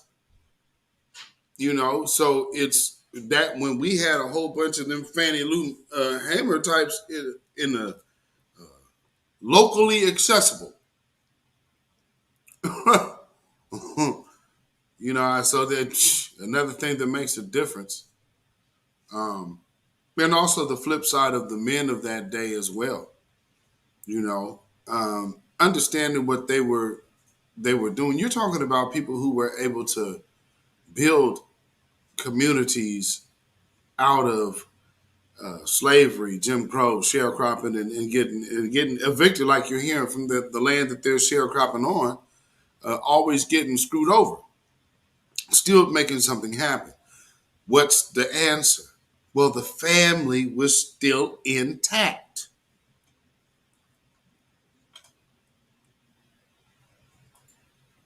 Undeniable facts. So what they shoved down our throat. Everything other than a family building value. But what they show everyone else. Everyone else gets that view.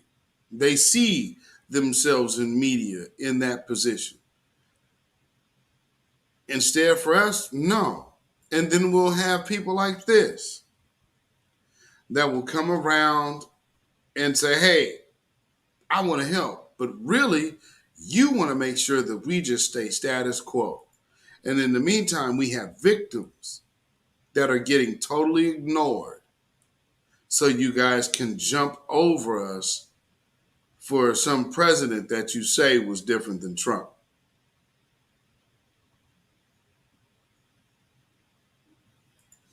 But no RICO charges for a bunch of these individuals who were looking to just come and crack some LGBTQ heads. How about that?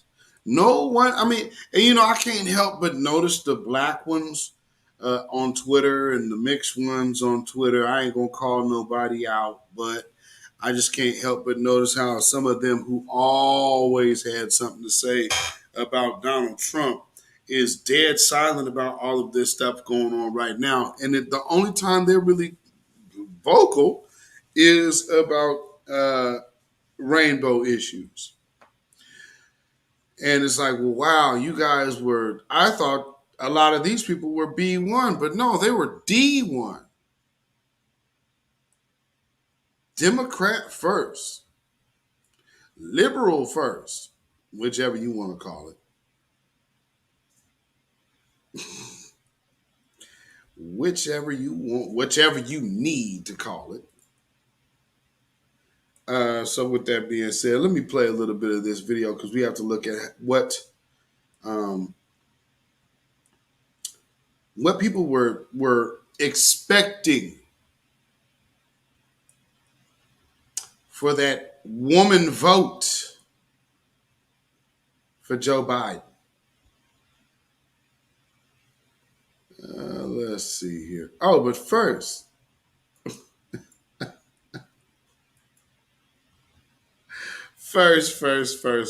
before we get there, hey, Deneen Soul, I see you. We have to first address this part. VP Biden. I will. It's a long way until November. We got more questions. You got more questions, but I tell you, if you have a problem figuring out whether you're for me or Trump, then you ain't black. It don't have nothing to do with Trump. It has to do with the fact I want something for my community. I would love to see. Take a look at my record, man. I extended the voting rights 25 years. I have a record that is second to none. The NAACP has endorsed me every time I've run. I mean, come on. Take a look at the record. You know, I've been critical of you. I have a few things I want to talk to you about today. I know you have. Yeah. You don't know me. No, I don't. That's why I want to get to know you today. I want to talk to you about mostly black stuff. I get overwhelming support from the black leadership, young and old. Every poll shows me way ahead. And black people saved your political life in the primaries this year. They have things they want from you. And one of them is a black woman running mate. What do you say to them? What I say to them is that I'm not acknowledging anybody who is being considered, but I guarantee you there are multiple black women being considered. We've seen it more clearly now. In a black majority county, they're 6 times more likely to die in the pandemic than a white county. Let's really be clear about that. So I'm not going to sit here and say I'm going to do something that's only going to benefit black people. No. They're disproportionately uninsured in the African American community, disproportionately make up the essential jobs that they can't do at home. They're risking their lives every day. Enough's enough. What's something that you always carry with you? Hot sauce. Really? Yeah. Really? Are you getting information right now? Hot sauce. Hot sauce in my bag, swag? Hot sauce. Really? Yes. Now listen, yes. I just want you to know, people are going to see this and say, okay, she's pandering to black people again. Okay. Is it working? Yeah. And say, okay, she's pandering to black people again. Okay. Is it working?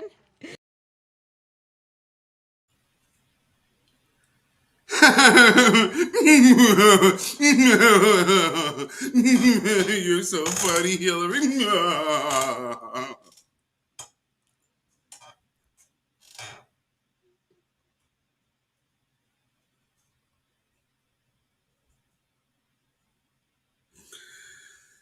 This woman literally just tells you and confesses to pandering to you.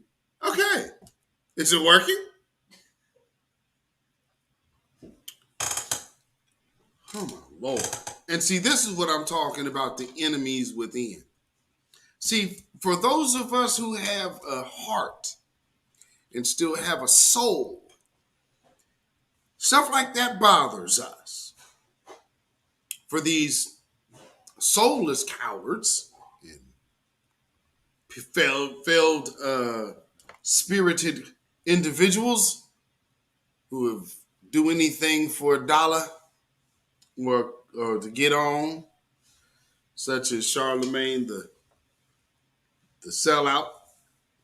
You're just gonna sit up there and let these people just talk crazy. But I mean, it doesn't stop there because see, he's getting paid to do that. Tell me what the hell these women are doing. And family, pay attention to the very second woman who starts speaking, because this next little piece I'm about to play is all about black women voters who voted for Joe Biden. We're going to have a new president inaugurated. I understand everyone here, I believe, voted for the Biden-Harris ticket. Georgia has not flipped blue in 28 years, and black women have largely been credited with helping make that happen. What are your top issues that you want to see this administration tackle in this upcoming year? The pandemic caused such an unemployment in this country that is unreal, unheard of. The unemployment benefits need to be extended, because how are people putting food on their tables? I've never been in a food line before, but now I have been in 3 food lines. I am looking for those handouts to get me through. My health care ended for me in November. So now I've got to make choices on whether I'm going to pay for my medicine, which is medicine that's for my survival. I had heart surgery 4 years ago, so I need this medicine. Some affordable health care is very important. Immigration is something that needs to be addressed immediately. We literally still have children that are in prison right now.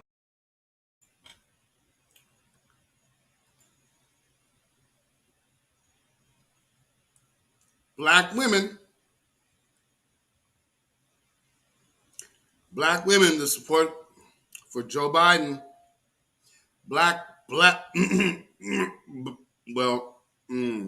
Never mind.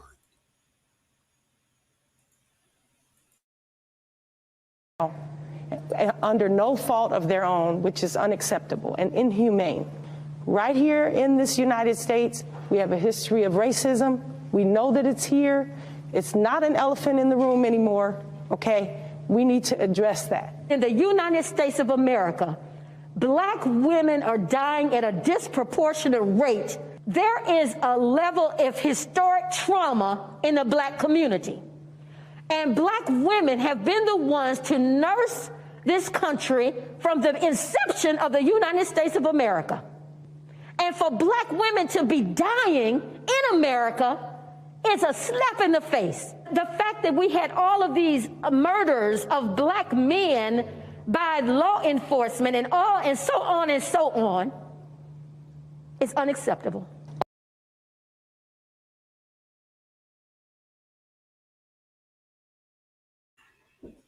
real quick, what the hell is she talking about? Now, I want y'all to listen to what she tries to say very closely again. Please tell me if you can get what she's talking about, because she goes on about black women being killed. She does not mention who the black women are being killed by.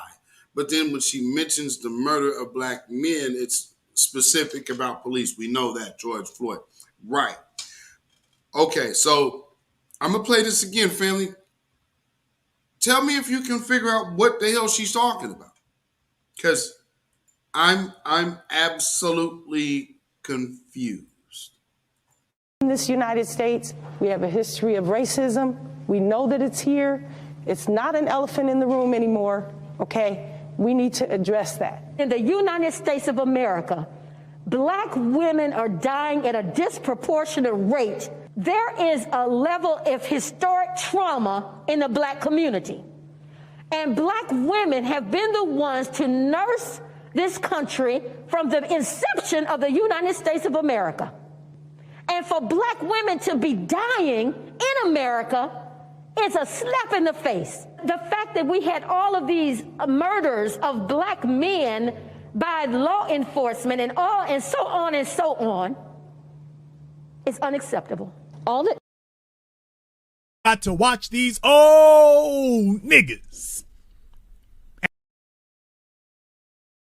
That are important to us affect us, right? If you don't have health care, if you don't have rent protection, if you have too many student loans, like those all play a factor. There isn't really one issue to focus on because they're all affected by the same system that has been affecting marginalized people. Racial injustice is important to me. Medicare for all is important to me. But I don't think it's easy to just say there's one issue to focus on. I was tearing up earlier. Could we really be at the precipice of a new administration that's going to actually make a change, that it's really going to happen this time? Because like you say, black women have been the backbone. We've always gone and voted. We've always marched. We've always boycotted when we needed to. We're the ones that are, the most supportive of it all. And it's like, when will we have our voices heard and be taken seriously? This country is doomed. It is doomed, not just because of African Americans, but because by 2040, this country is going to be minority white European. You hear me? Minority white European. And you guys are going to have to start working more with Hispanics, who make up a larger portion of the population than y'all do.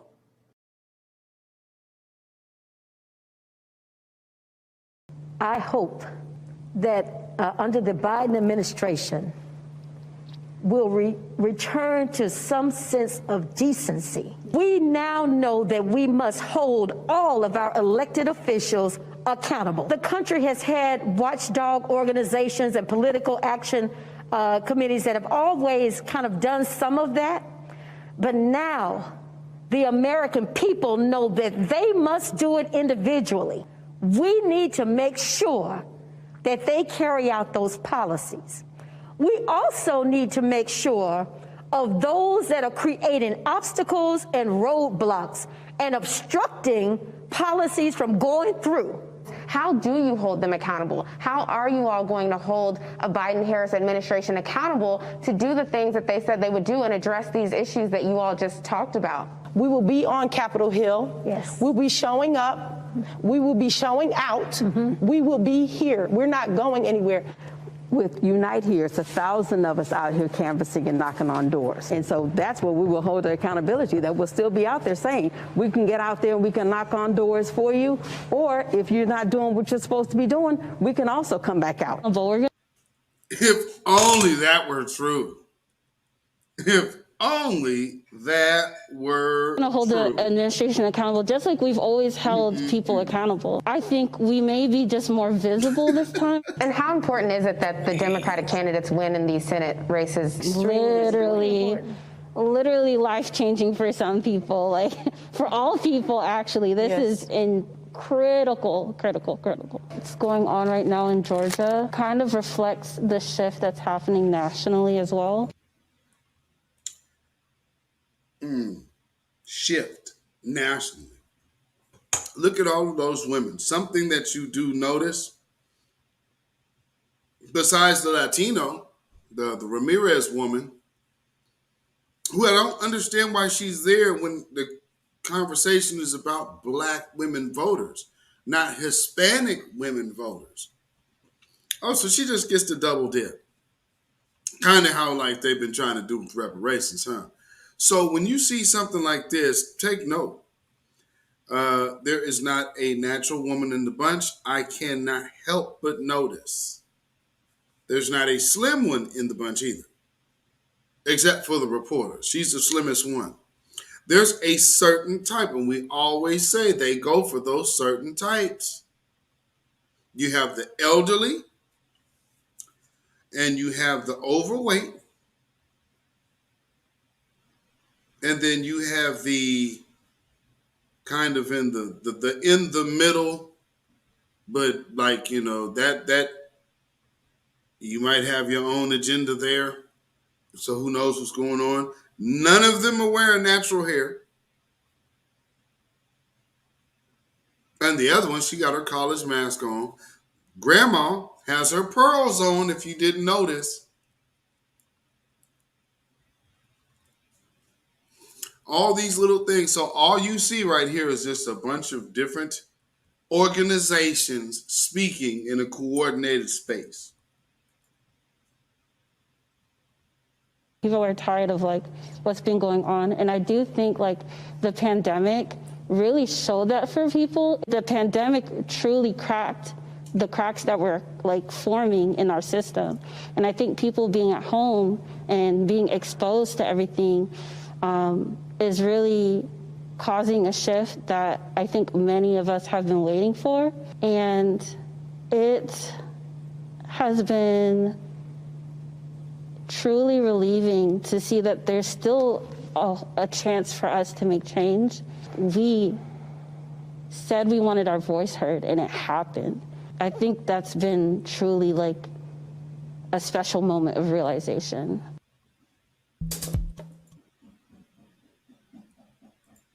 See, that's one of the major things that doesn't make sense when I hear that.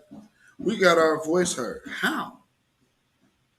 What black woman issue is being brought before anywhere?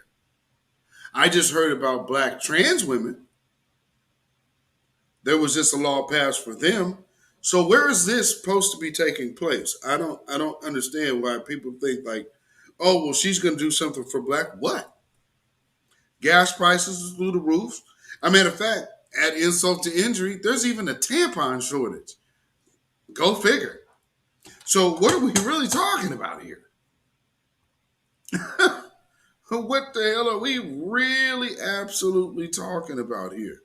But with that being said, we're going to get into this Zoom call because we need to break down because like they're saying, we have to address what these people are trying to convince us about and what they are so hell-bent on fighting us for and why they are so dedicated to trying to besmirch anybody we produce, like a Marcel Dixon, which now, you know, I don't understand why you think that this would be any marker of people going away when right now all you did do is show how much impact he was actually making.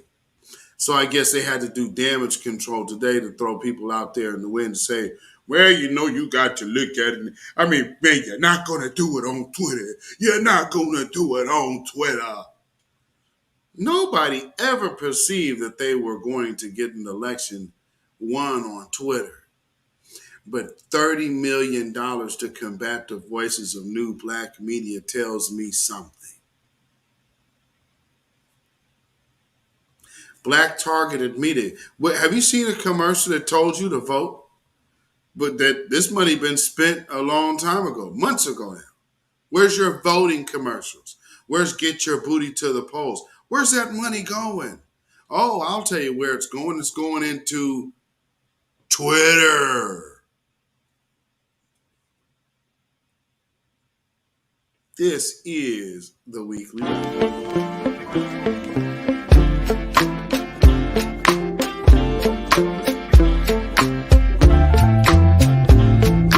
Living off borrowed time, the clock tick faster.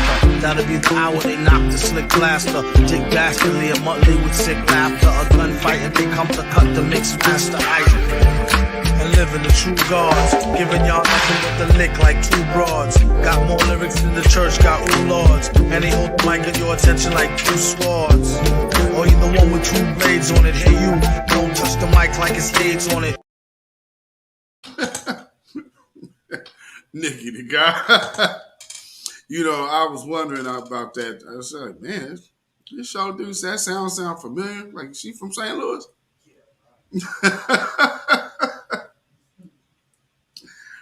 Oh man. Sounds of familiarity. Kevin, still Kevin Trees, Doom. Yes, indeed. Shout out MF Doom. So let's get into this piece here. Oh man, this is gonna be good.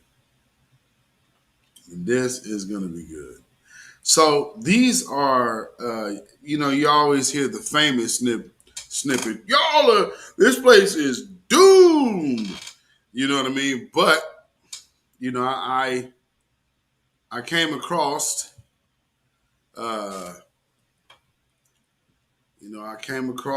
some more, some more clips. And these I went and just got myself. I said, okay, let me just sit through this meeting. So y'all, give this video a like and a share. If you are just now tuning in, please like and share. Because I had to sit through this whole thing just to get these clips for y'all. So, show your boy some love. show your boy some love for this. So the first one, we're gonna walk on through all of these because there was different segments of this that was very interesting. And also keep in mind, he's talking to so-called black leaders, not children. And we made sure that, I have as, the Secretary of Treasury, Janet Yellen, but at number 2 is Wally Adeyemo, an African-American, who is the number 2 guy with real authority at that department.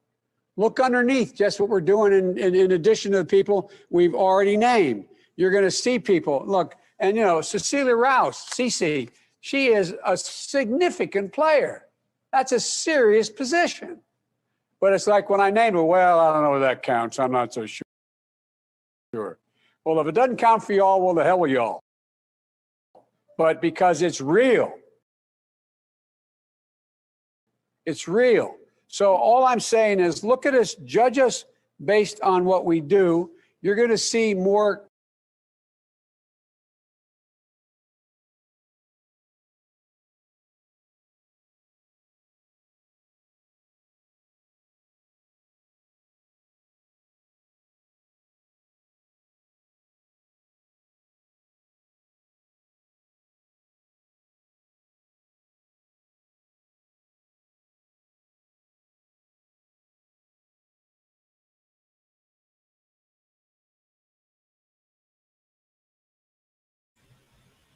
Okay, finally I can get my mic on. I don't know what the hell is going on with this thing here.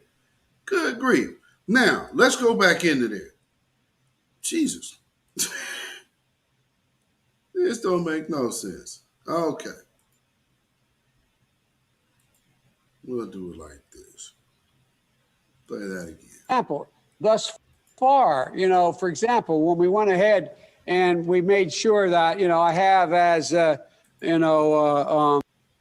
Secretary of Treasury, Janet Yellen, but at number 2 is Wally Adeyemo, an African-American, who is the number 2 guy with real authority at that department. Look underneath just what we're doing in addition to the people we've already named. You're going to see people, look, and Cecilia Rouse, Cece, she is a significant player. That's a serious position. But it's like when I named it, well, I don't know if that counts. I'm not so sure. Well, if it doesn't count for y'all, well, the hell with y'all. But because it's real, it's real.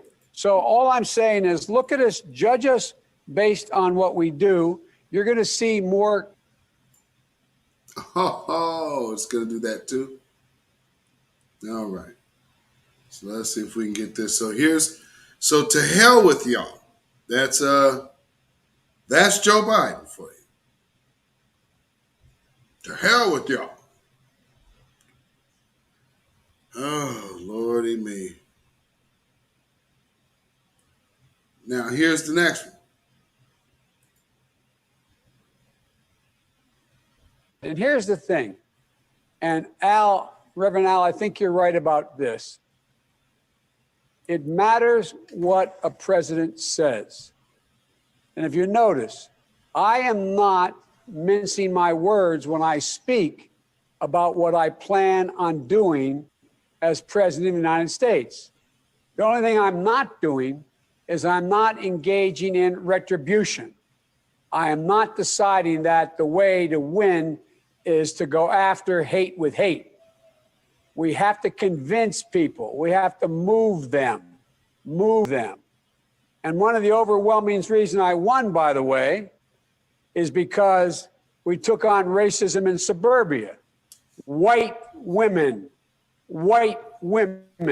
overwhelmingly voted with me, and black women were the two places where it was overwhelming because we spoke to those concerns.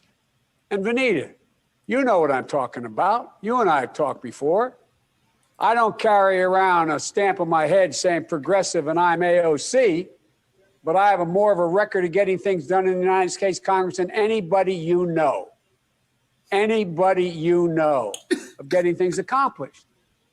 And that sounds so self-serving. I know that. But this is going to really be hard. This is going to really, really, really be hard. And let me conclude and turn it over to Kamala, who says, what the hell am I doing with this guy right now? But all kidding aside, I've known you my whole life, most of you. I've worked with you my whole life, most of you. Okay. So with the first video, what did you hear? He's told you, number one, about this the yelling, her number two, which he called an African American, then proceeded to read off an absolutely foreign name. So when you're seeing things like that, you got to understand, Joe Biden is pushing that immigrant agenda, and even so to the point to where he is sitting up there in a thing full of foundational Black American and Caribbean descendants, which mostly in that space are foundational Black Americans, amazingly enough. But look at what happens. But he mentions this. And so if that wasn't good enough, if the tether that I put in position to be a Black face that does not represent your community, well, then to hell with y'all. But that's better than Trump. All right. Now we got this in here. Let's keep going. I want to say one more thing. I am incredibly optimistic. Let me tell you why. I'm incredibly optimistic because society is changing. The Z generation and young millennials are changing. Now, you're not going to maybe agree with what I'm about to say, but take a look at what is happening. 15 years ago, could you turn on the television and see 3 or 4 out of 7 commercials be biracial commercials? What do you think, guys, huh? What do you think? You want to know where society's going? Watch entertainment. Watch the profit motive. Why are these commercials, so many of them biracial? The young generation is changing. They're demanding.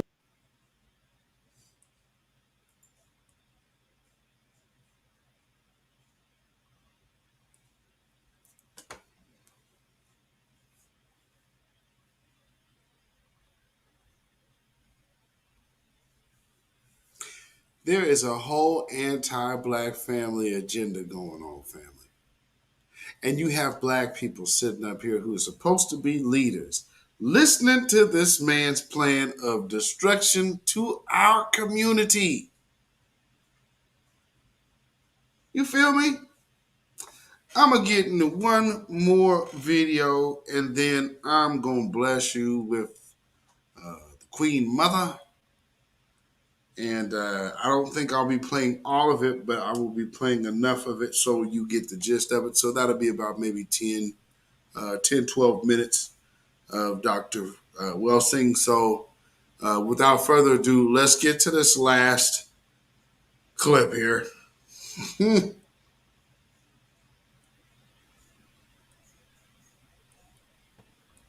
I underestimate it.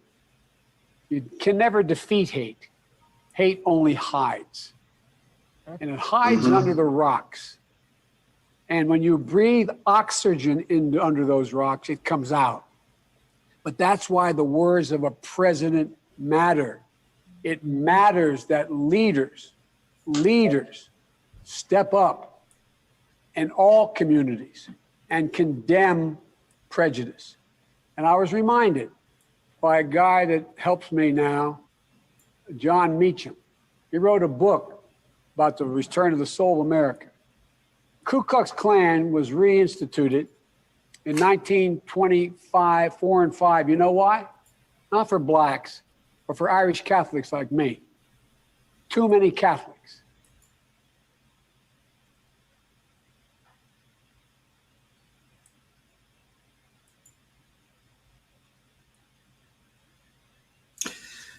That's your guy. The White Knights. It was all about going against the Irish. Had nothing to do with anti-black racism. No, man. It's the Klan. Oh, but he's just getting started.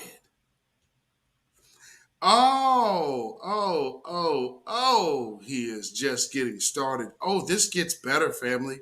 And I'm telling you, after you listen to this, it's going to be very hard for somebody to talk to you about Joe Biden after this. 5, you know why? Not for blacks, but for Irish Catholics like me. Too many Catholics. 30,000 people marched down Pennsylvania Avenue in hoods. Complete regalia, having nothing to do with African Americans. There's about too many Catholics. We're going to pollute the culture of America. And know what it took? It took every single major entity, starting with then a Republican president, speaking out against them. There were then 33 members of the House that were members of the Ku Klux Klan, 7 members of the Senate Ku Klux Klan. But everybody spoke up because a president started it. A president's words matter. And the condemnation. So in other words, hey, Negroes, the Klan really isn't all that bad. I mean, after all, it was 7 anti-black racists on there, and they still voted for it because the president said, hey, let's go this way. See? I mean, yeah, man, this one was a Klan member, that one was a Klan member, 7 Klan members, and they did the right thing. See, they just didn't have. I mean, it was more about Catholics. That whole thing about them marching and praying and all those lynched Negroes, it was really about Catholics. See, what you didn't know is that those black people in those pictures, they weren't really black. They were actually Irish. See, what you don't know is, if you go back, I'm getting my dang Callaway on real quick. Ooh-wee. Lord. He really sat up there and told these you sat up there in front of old Negroes who probably got family that have stories of burning crosses, telling them that all of that their family had experienced in this country all of a sudden wasn't so bad. And think about when they talk to black people about racism. It's always the Klan, the Klan, the Klan, the Klan, the Klan. You got this dude coming out of his mouth talking about, well, the Klan really, they weren't really after black folks. I mean, they had a big issue about Catholics. It was all about religion. Come on, man. Come on, man. The nation has to be swift and consistent. And that's what you're going to see me talking about. You're going to see the vice president talking about, what all of you talk about. But that's why I've organized. You see how many black ministers have supported me? You know, Reverend Al, over 460 got together. But this, guess what? Same way I been able to put together Catholic priests now and Episcopal priests condemning racism. I met, and I'll end with this, I shouldn't have even. Ooh, I shouldn't even have opened that can of worms. So here, what you all heard is him addressing interracial dating. Let's see what else. The fact that the Klan really wasn't that bad, they kind of looked out for Negroes, when they really didn't have to. So we should be grateful. Let's see what else. Oh, he put a tether in there, called him an African American, but clearly this dude has a name that did not originate in this country, so he's clearly not a descendant of American slavery. But nonetheless, he's an African American. Well, that much is true in the true sense of the word. And if that wasn't enough, see, when we talk about representation, well, okay, we want somebody from our community. Well, no, I put somebody in there I want it. And now at least they look like you. And if you don't like that, well, then to hell with you.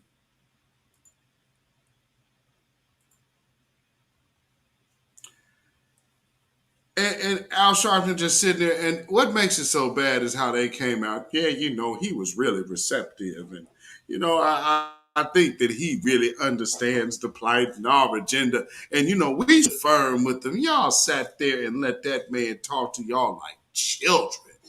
Not only children, but I mean, you sat there and let that man talk to you in absolute utter disrespect.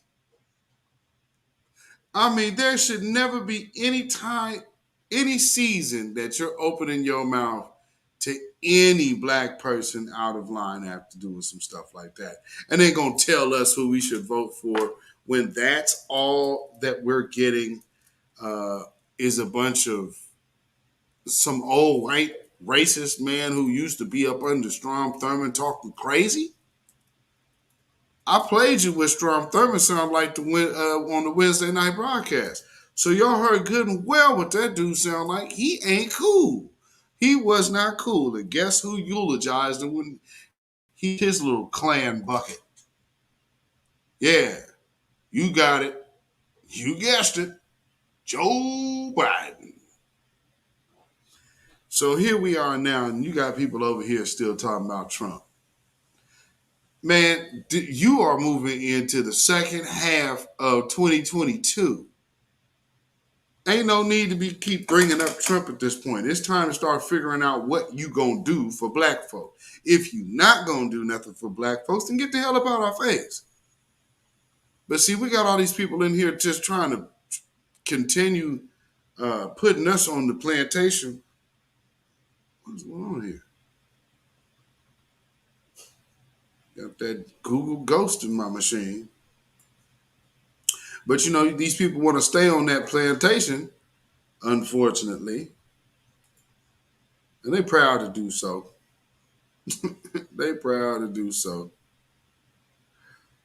But it's unfortunate. However, we over here in the grassroots and the B1 and the new black media, we are definitely more aware because we're more personally vested into our community success.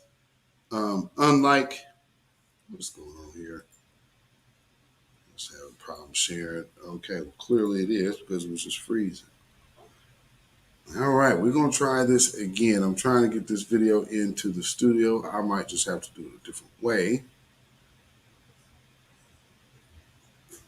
Bear with me 1 second. You know what? What I'm going to do. Okay. Let's see if this works.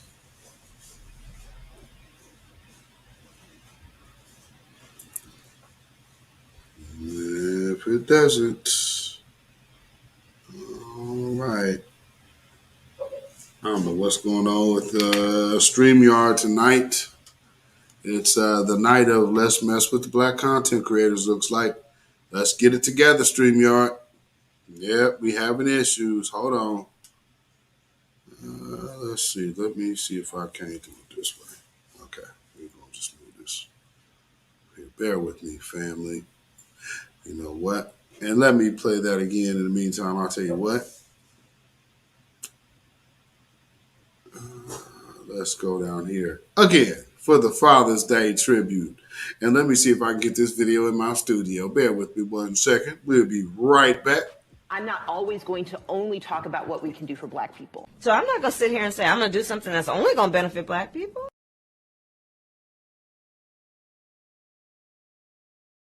And we forget that it's okay to take the cape off.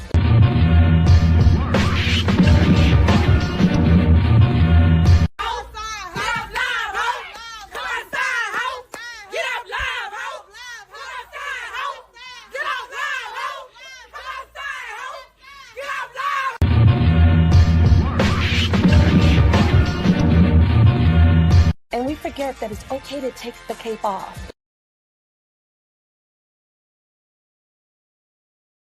You gotta see a little clearer. Who's that woman looking right back?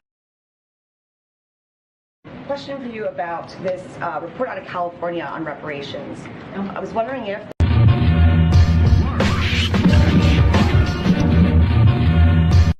the cards can reveal things that you will never see by yourself. Call me now for your free tarot reading.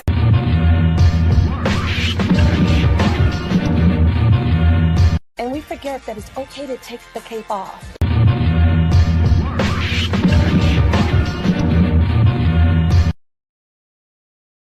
You gotta see a little clearer. Who's that woman looking right back?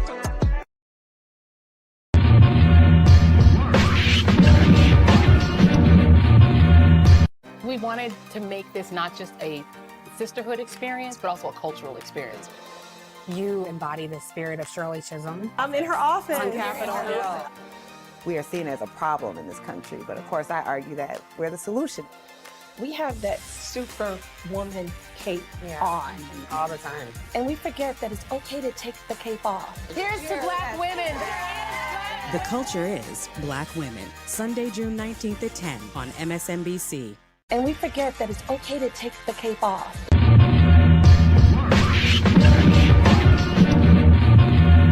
And we forget that it's okay to take the cape off. let's be clear about that.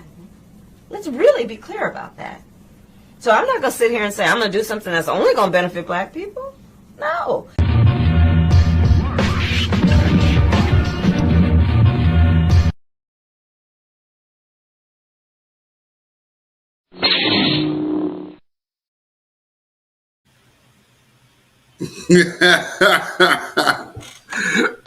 Nikki, put the noses in the chair. Oh, yeah. So without further ado, we have a real solid, absolute inspirational sister to the entire community, not just black women, not just trans this or that. It actually pertains to black men as well, because we actually exist. I know how people want to make us invisible, but it is not so. So with that being said, we are going to hear from our Queen Mother and let her go ahead and teach, especially for those of y'all who come over here and say that you get up in these spaces and say that you are aware of who these individuals are, and you get to talking, and then the truth comes out that you didn't really know. So let me help you right here on the Beatzilla PDX official show. They say families have to have mothers and fathers.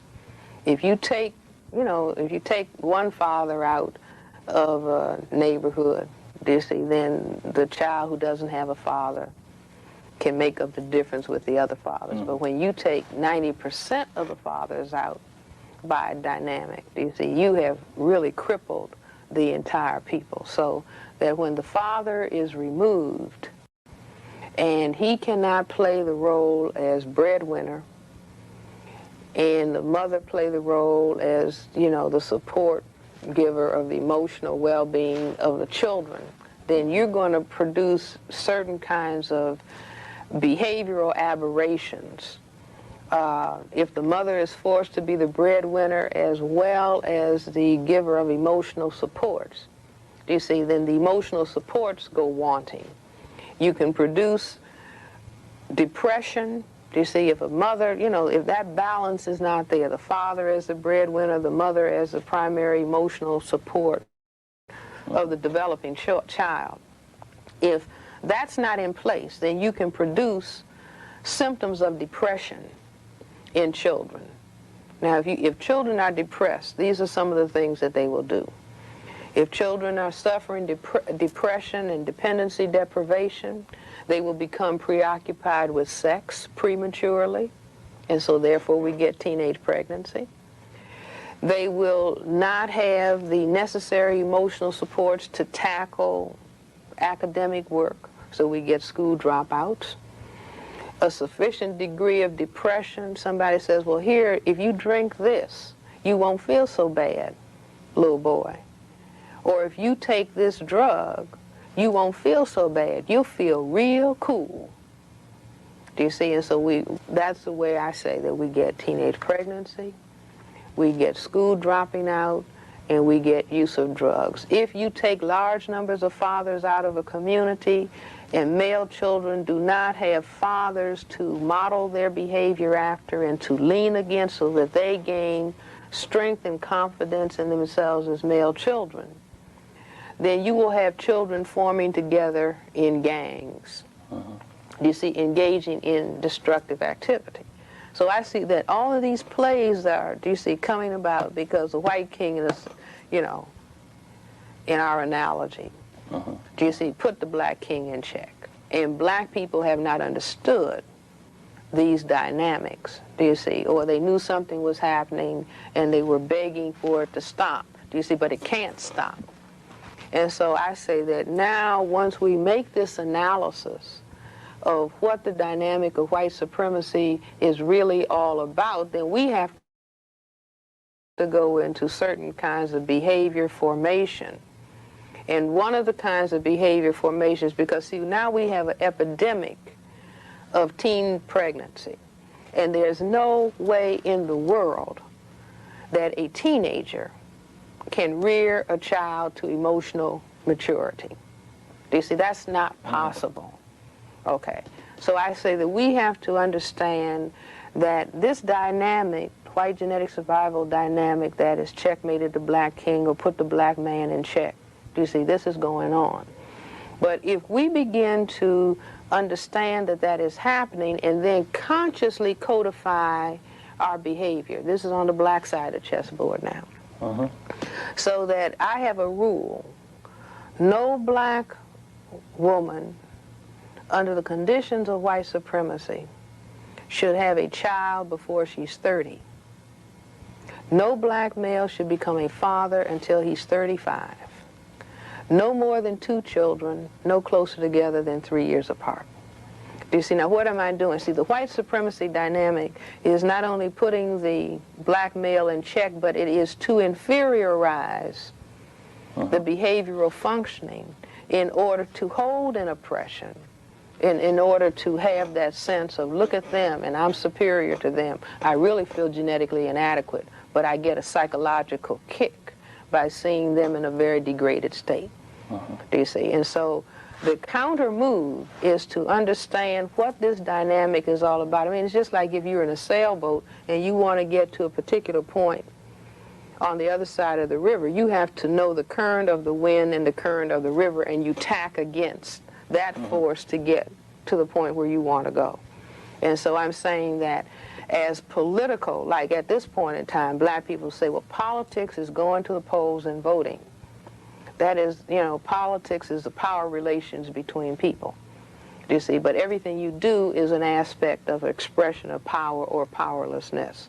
And so black people need to understand that it is a very critical and important part of black politics to bring to a screeching halt the inferiorization of black people brought on by white supremacy but carried out through the dynamic of teen pregnancy. Now, do you think this can be accomplished through your, quote, Democratic, Republican parties? Well, we're not. How do you see these as go ahead. I mean, well, no, because you see these party, you know, Republican Party, Democratic Party, I say that these are parties, you know, that are under the white supremacy dynamic. And they are fundamentally about white genetic survival. But Dr. Welsing, someone would say that you have Ron Brown, who's chairman of the Democratic Party. Well, do you see, but it's like in psychiatry, I have to look for the bottom line. You have to make algebraic sums. You don't just look at one number. Do you see? You have to look at the pluses and you have to look at the minuses and you have to come up with an algebraic sum. And so the fact of, you know, one Ron Brown does not make, do you see, just like, you know, one Abraham Lincoln doesn't, you know, nullify the use of Willie Horton. Do you follow what I'm saying? In other words, those parties, and I'm not, you know, I believe that black people should enter the so-called Democratic Party and the Republican Party to teach justice, not to ask for anything. Do you see? Because asking, give me something, when the persons that you are functioning with say, well, wait a minute, I've got to survive genetically. If I give you something, that might empower you to cause my genetic annihilation, so I can't. Do you see? So I say that black people should enter Republican Party and the Democratic Party and enter anything else that they want in order to talk about justice and to educate. Do you see? But you don't count on, do you see? You don't depend on that. That you depend on, do you see, just like, you know, just like basketball, football, or, you know, war, you have to have tactics and strategy for, do you see, your survival. And ultimately what I'm talking about is bring justice to the planet Earth. Do you see? The vast majority of the people on the planet are non-white people. And it's an abomination that all of those people should be in a state of poverty and uneducated and not highly developed. And so it's about bringing justice to the planet so we can have peace. For example, you have you know, people who classify themselves as white, and they talk about the arms race and all the armaments and all the billions and trillions of dollars that are being spent for weapons.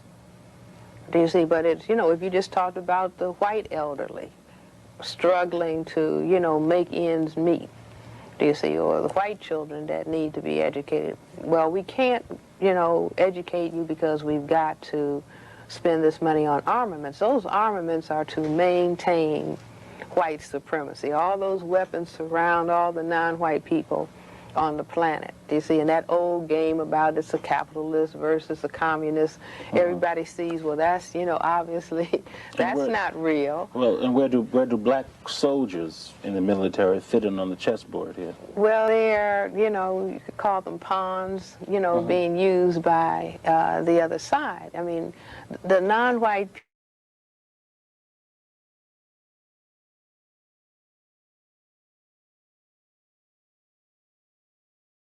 people, which white brother is going to have the control of what? But the bottom line was all of those black soldiers did not, you know, achieve equality as a result of fighting in that war. And so we just have to understand. Well, what about the notion of the world war when the whole world was not involved in the war, either war? Wait a minute, the what notion about? that, well, they call it the World War, World War I, World War II, but everybody in the world wasn't fighting. Well, large numbers of people in the world, you see, were brought into the war. You see, World War I and World War II, and who's going to have control of what group of non-white people. Large numbers of the world is divided up. Well, I want you to take me into your office, though, without, Go right ahead. But not charge me anything. This question again about the impact that white supremacy power is having on black children, because you're in the area of child psychiatry, and adults. What are you seeing in your office? What are some of the problems that you see originating out of?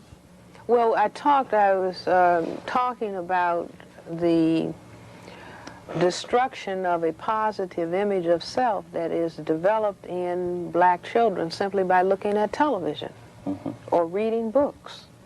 Do you see, where they don't see their image and the enhancement of their image? That's critical for brain-computer functioning. Do you see?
All right, family, it looks like we are frozen. So I'm waiting for my window to restart, and then we will be right back. I don't.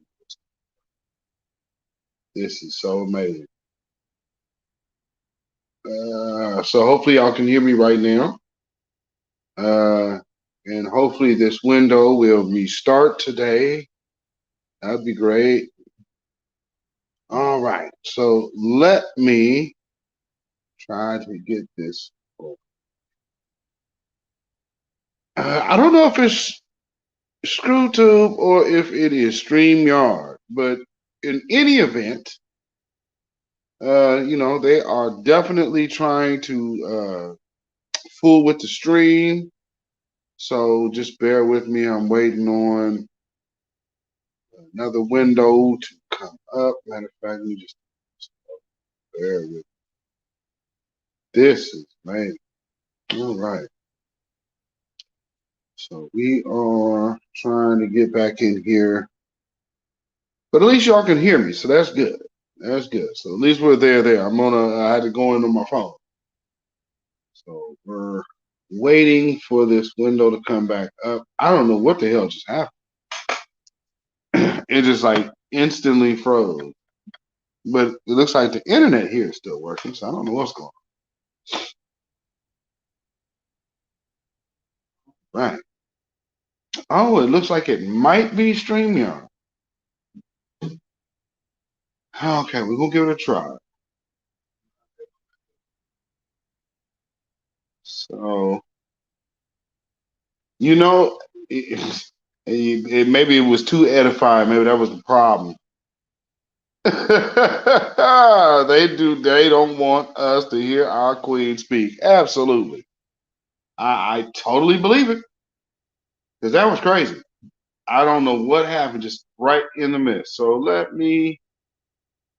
I'm still I can't believe I'm going through, like, y'all see how long this is taking me to get back in my studio on my computer. Like, all of this just happened.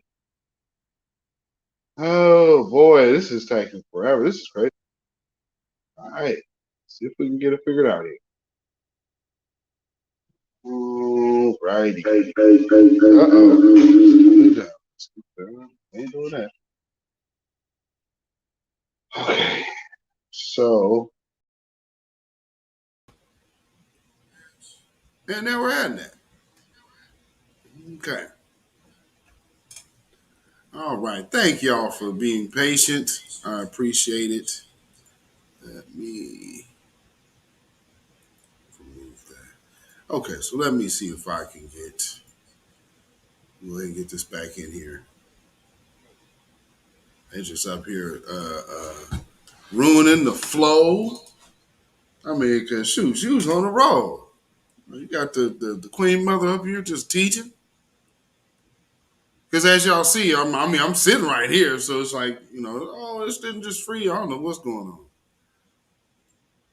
But see, as y'all know, I like to do here, I like to give our elders their space. I mean, I know some people would probably be like, you know whose show you watching. So, it just seems more appropriate to me to let the Queen Mother get her whole space. You all see my banner at the bottom. You know broadcast y'all watching. But I like to do things, we like to do things in decent and in order around here. So hopefully, I think we should be close to where we were. So let me try here. I'm going to stay in school 10 hours a day. You see? So that's not taught. So people are not taught that. I could tell people in my office very often, the male and the female black people, 90% of what happens in your marital relationship is determined by white supremacy. To the degree that you increase your knowledge and understanding of what white supremacy is about, you improve the relationship between the two of you. Do you see? Briefly, once again, how does white supremacy power reach into that home, to that African-American home? Well, I keep, again, by attacking, do you see, by attacking the father, the primary breadwinner, do you see, you control the housing that is available, you control the health care that is available, do you see, by paying a person a substantially low wage, or by comparison. Do you see, you can raise all kinds of havoc. You can raise havoc by having the black female able to advance on a job at a faster rate than her male counterpart. Do you see? That raises all kinds of havoc in a system that says, well, the male is supposed to be the head of the household. And when you look at the African situation where the family is concerned, you have to say that this is something that has been imposed on us, because the family was not like it is. Exactly. Do you see, we would do well to say we don't have families. I say we have survival units. Under white supremacy, the family has been destroyed by the dynamic of white supremacy. And at the same time I'm saying that it is, it is our responsibility as black people to decode in detail how white supremacy carries out its destructive dynamic, and then you counter play against it, and I mean very seriously. No children until 30 and 35. Married, no more than 2, no closer together than 3 years apart. In your opinion, when is the African American child and adult in a state of good mental health? Well, one can say that as long as we are under major attack by white supremacy and we don't understand that attack, we're not in a good state of mental health. And I think if we look at our condition, if we look at the number of young people who are in the juvenile justice system, the number of people that are incarcerated, that these are signs that there's not maximal development of the black genetic and constitutional potential. We're under attack and we have not worked out how to defend and develop ourselves. But, and we will not be in a state of optimal mental health until white supremacy is no longer here. But in the meantime, as we are helping to eliminate white supremacy and taking responsibility for our own maximal development, it is incumbent on parents to, number one, be mature parents. Do you see? Meaning be old, no children having children. No overwhelming yourself with large numbers of children, do you see, which is a continuation of the slavery phase of white supremacy where people are breeding and studying. And I say that breeding and studying means to bring people in the world to be inferiorized, do you see? And so we have to become consciously aware of that. At the same time that I say that the breeding and studying comes about when the white supremacy system is giving welfare payments.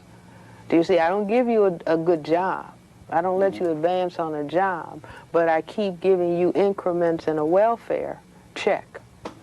Do you see? I say that that is a, you know, it's like the slave master. Hattie, if you produce another baby, I'm going to give you another little piece of fat back. Do you see? To work on my plantation. So we have to take control over that. Then we have to, as parents, as older black people, have to show models of positive self-image and self-concept, even though we don't see it on the television, even though we don't see it in magazines and newspapers and the movies, etc. And we have to learn those behaviors. For example, there are behaviors that I call exercises in black mental health and black self-respect. And some of these exercises came from the textbook for victims of racism by Neely Fuller. But stop name-calling one another, stop cursing one another, stop gossiping about one another, stop squabbling with one another, stop being discourteous and disrespectful to one another, stop fighting one another, stop killing one another, stop using and selling drugs to one another, stop throwing down trash where black people have to live, work, and play. Did I say stop stealing, stop robbing? Now, as I said, the pressure of the white supremacy dynamic that forces black people to think negatively about themselves and set up negative environmental conditions will produce these negative behaviors. You see, but that's just like somebody putting you in check from the other side of the board. So you have to learn the tactics and strategies, the behavioral tactics and strategies, do you see, that will stop that from happening. So you're constantly on the offensive and the defense about preserving or evolving and developing a very positive image and concept of self. That's key. The second thing is to, for black people in this state of siege of racism, white supremacy, do you see, to continue to put a major emphasis on education. And I have been critical. I don't want to talk about another television program, but I don't like the program Sesame Street. I'll tell you why. I think that it was a program developed for so-called inner-city black Hispanic children. And so you have the background is garbage cans, and then you have this big silly goose. Now, if a program is supposed to be about education, I think it should be presented in a very serious manner. For example, if you look at, I don't know if South Carolina gets Mr. Rogers. Oh, yeah, we do. DC, and Mr. Rogers says, "Good morning, boys and girls. Today we're going to go to an ice cream factory." Not a silly goose, do you see, and a dumb big bird, and a whole lot of noise and creatures coming out of garbage cans.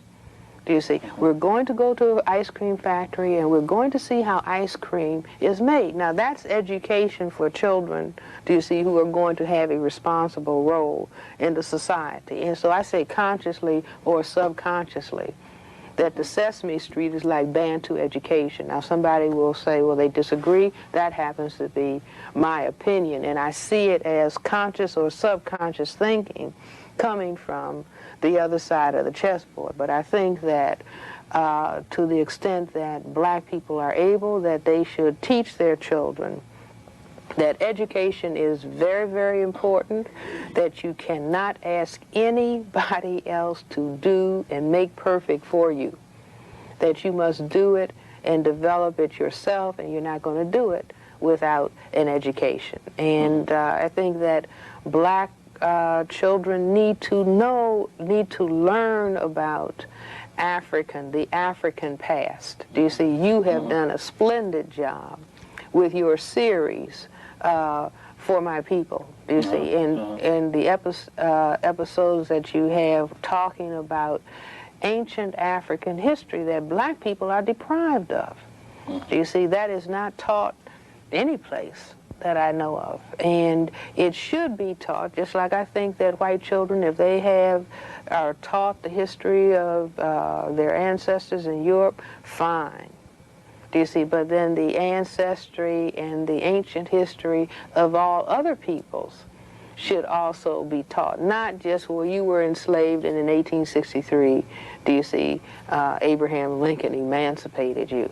That's not the history, do you see, of African people who happen to be living here in America. We have the oldest history, and people in Europe went to Africa to learn years and years ago, do you see, and that should be taught. If it's not taught in the school system, then black people have to teach it, whether they teach it in school, in churches, or whether they teach it in homes. But this must be taught. And also, you have to understand the game that's on the table. Do you see? You don't take somebody to the football field and stand them up and say, play, without telling them what the game is all about. You don't go to the chessboard without being taught. Do you see, what is the object of this game? Which gets to my next question. You will hear many black parents complain that, and adults complain that the younger people don't know what racism is because it is more subtle than it more was. Refined. Yeah, all right, 20 years ago. What should black children be told about white supremacy? Everything. Absolutely everything. Do you see? But I think that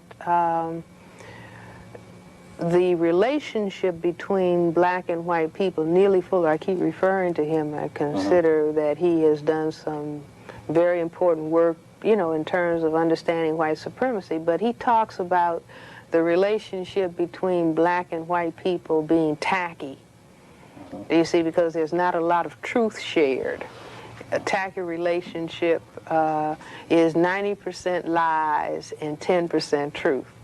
Do you see? And at best, the relationships between black and white people more are specifically, tacky. when you say tacky, what do you mean? Meaning that there's no discussion about white supremacy. Do you see? That's lied about. And Small so, talk. I mean, it's like a married couple. Do you see? Where they are lying to each other as opposed to sharing truth. That a lot of lies go on, a lot of deceit goes on in the system of white supremacy. And so I think that black parents should tell their children everything, do you see? But instead of, well, I don't want to tell the child because it really is so horrible and I don't want to think about it. Do you see? That's incorrect. What does that produce in the child? Well, just a lack of understanding. Do you see, you have the child standing at the chessboard and you don't tell them what the game is all about. You don't tell them the plays that are going to come from the other side of the board, so the child is in a state of, being checkmated, or the other side keeps saying check. And so the child just stands there. I can't play this game. I don't really know what's happening. As a matter of fact, I say that black people greet each other by saying what's happening because we don't know what's going on. You see, now is the time, before we enter the 21st century, for us to fully understand exactly and specifically what white supremacy is all about, and people at all ages should know. What should black children be told about white supremacy? Exactly what we're talking about here. Do you see? And more, that white supremacy is a system of behavior evolved by a tiny minority of people on the planet who are genetic recessive to the majority. And these behaviors that oppress and hold non-white people down are for the purpose of white genetic survival. These are very unjust behavior, boys and girls, or children, you see. And we have been asking that these behaviors stop, but because they consider these behaviors to be survival necessity, they continue. So therefore, this is what we must do. Do you see? We must learn how to take ourselves very, very seriously. Do you see? We must learn how to respect ourselves. We must learn how to respect one another. You see, I say even respect white people. Do you see? But be aware, that's like if you're on opposite teams, baseball, basketball, football, you can respect the team that's playing against you, but know that that team is playing against you. You see? And that ultimately what we're talking about is establishing justice and peace on the planet. But this is like a war that's going on now. Do you see? And our responsibility is to bring justice to the planet Earth. Do you see? But it's going to be a very difficult struggle because the people on the other side are very, very much afraid.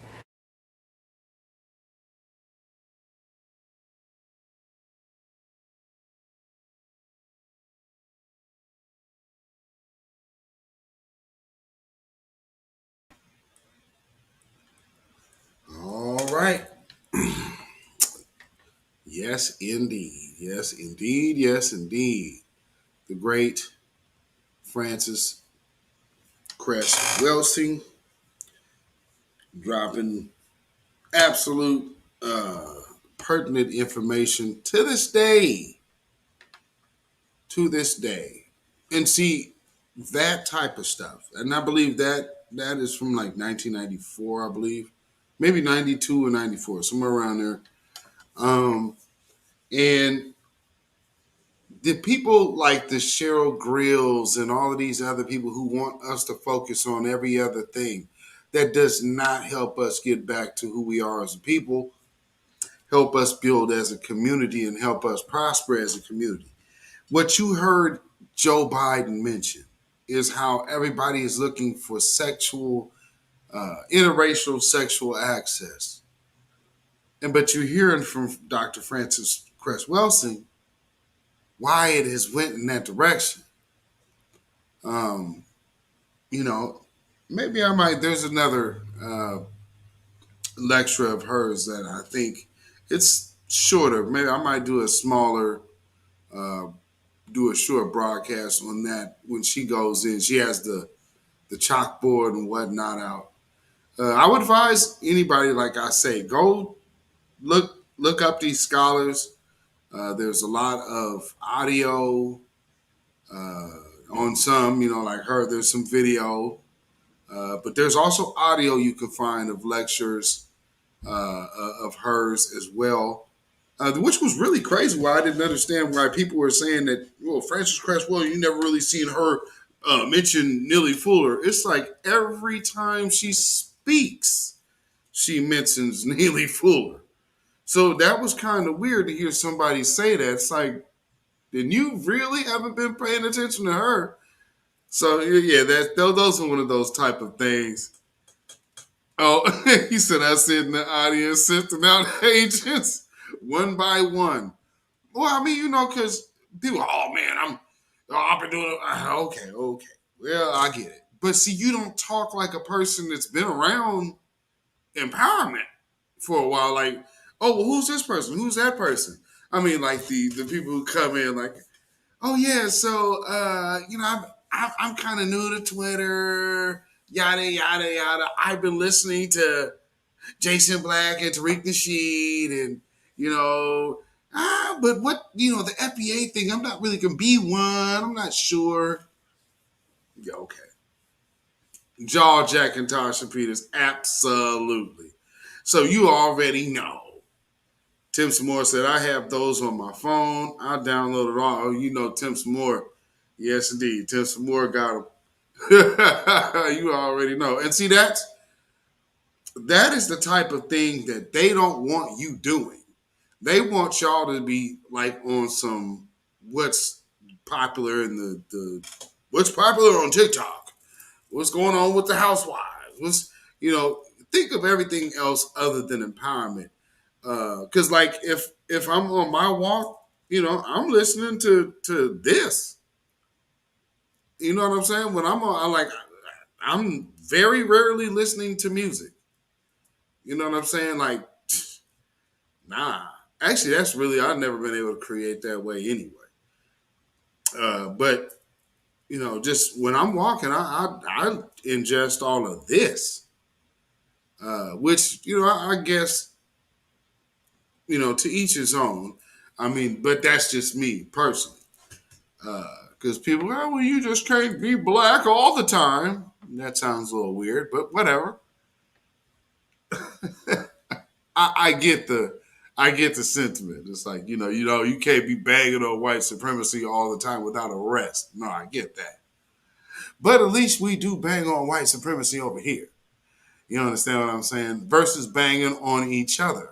And here's the whole point of what she was saying. How to be courteous. Think of all the elements that she was talking about for success that you absolutely watch the opposite of on a daily basis. Ain't that crazy? Like, she's literally giving you the blueprint of how to avoid unnecessary inner beef and conflict. And what do we get? The absolute opposite. But I mean, man, y'all got to know.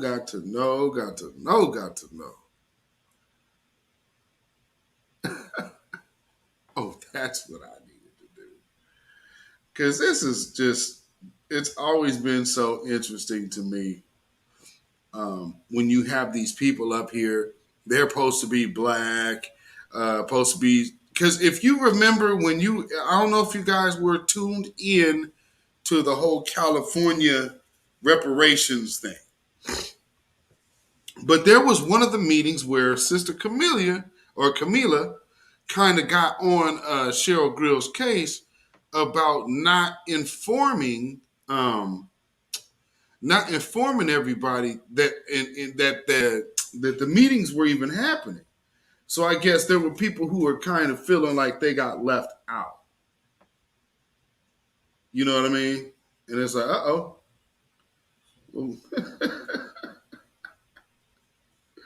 Uh-oh. So, but I mean, I'm not really, I guess I'm not really too surprised. Oh, do I have that? Okay.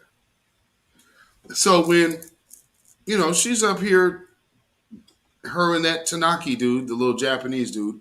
Now, why would he be on a reparations panel for black folks' reparations? Does that make sense to any of y'all?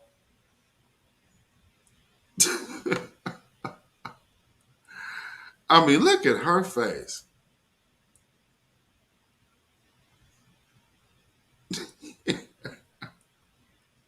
That is not a woman who want to see foundational black American get reparations, man. I'm sorry.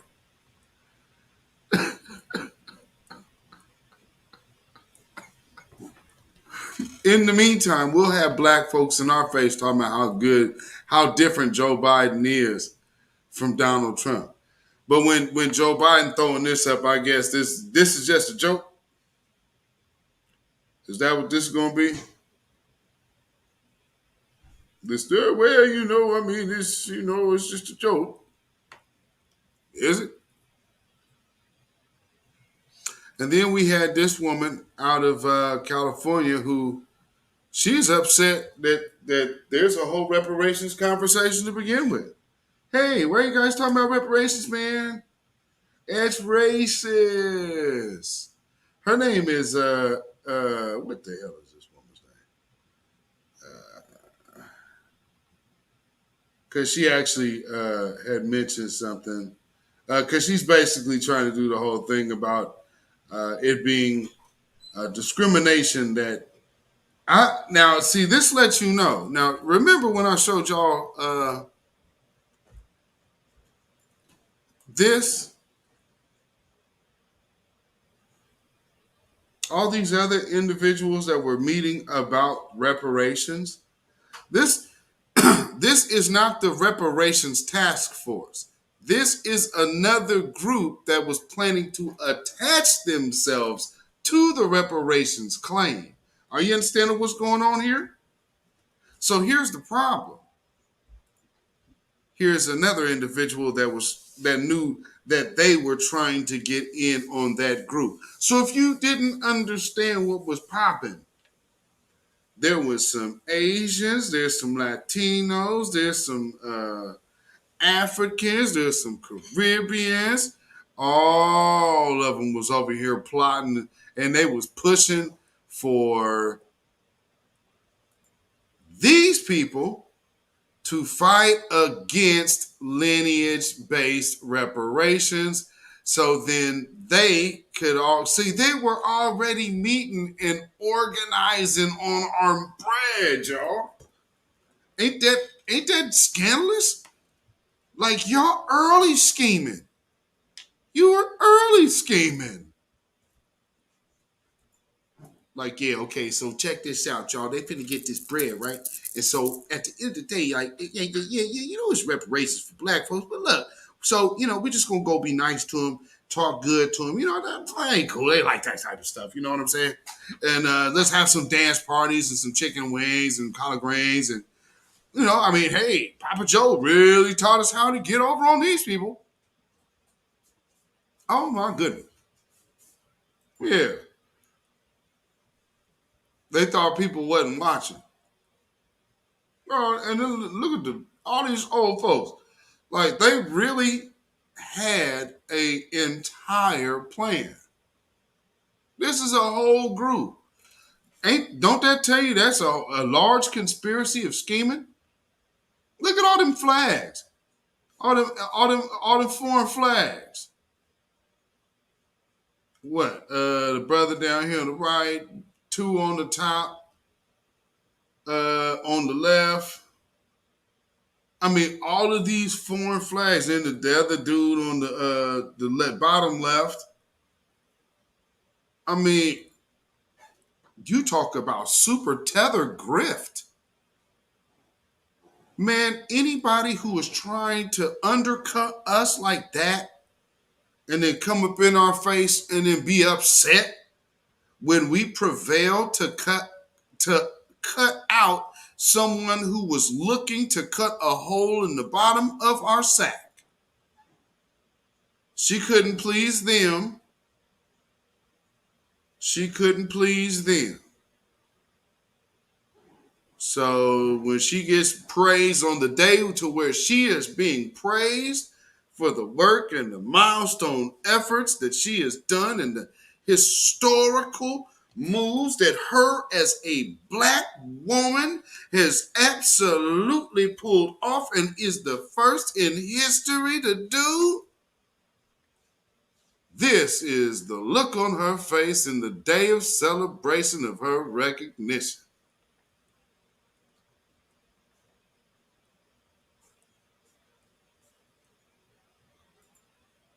Understand.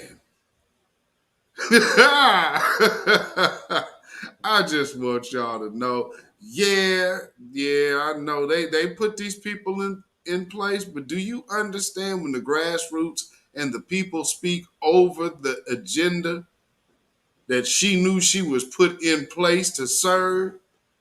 Don't she look just like Feach over here, just angry? Now I'm ready to go do something. And he's a gangster. Look at that. If looks could kill. If looks could kill. Look like she done swallowed a bunch of needles, boy. Ooh, Lord. Look like she done lost her edges, done fell back a little bit. I mean, boy, she been stressing over not being able to get this thing done, huh? Well, you know, win some and you lose some.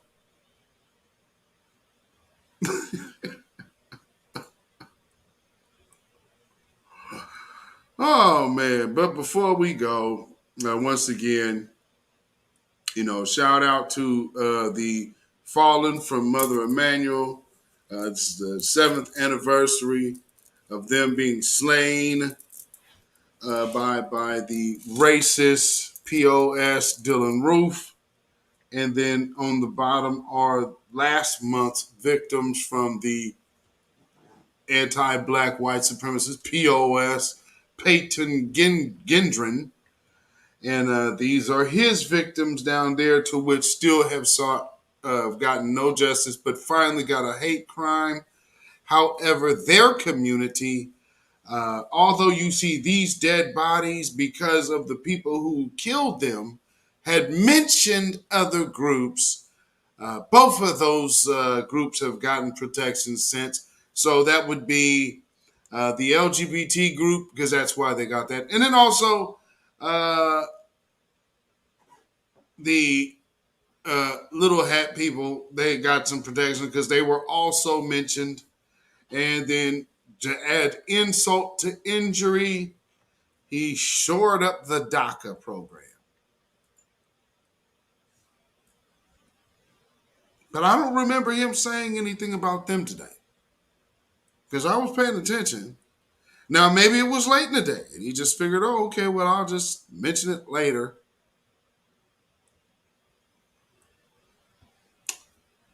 I know there was a CEO, Joanne's or something, and he came out and got him, oh, we're sorry that you just suddenly dropped dead.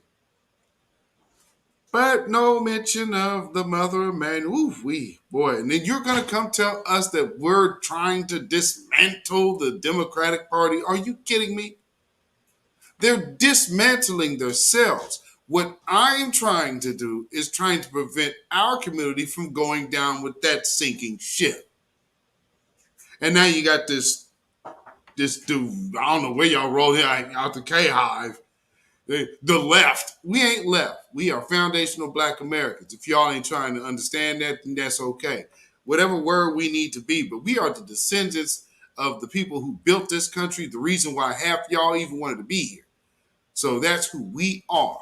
Regardless of whatever you want to call us, regardless of however we identify ourselves, the world know who we are. I will never buy into the line that no one knew. I won't buy into the line that everyone didn't know. I don't. Some people do because that's what they want people to think. But that would be foolish. A whole nation of people just dropped out of nowhere to get in boats and chains. We fell out the sky in Africa, and somehow they knew, hey, them over there, out of all of them black people over there, get them. You got to have better common sense than that. Got to have better common sense than that.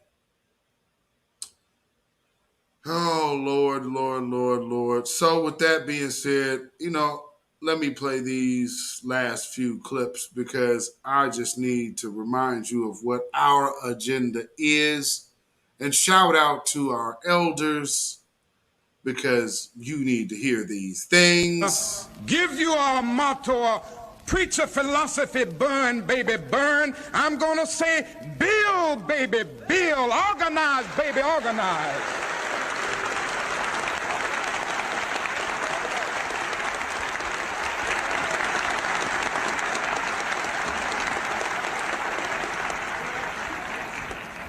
I've decided to stick with love.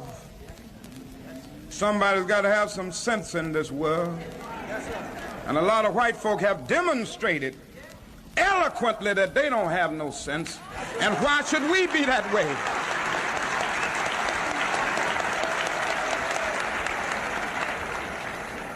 The reason I'm not going to preach a doctrine of black supremacy is because I'm so sick and tired of white supremacy. Amen. Nor can we let the government of America off, because the government of the United States of America has proved to be the worst enemy of black people.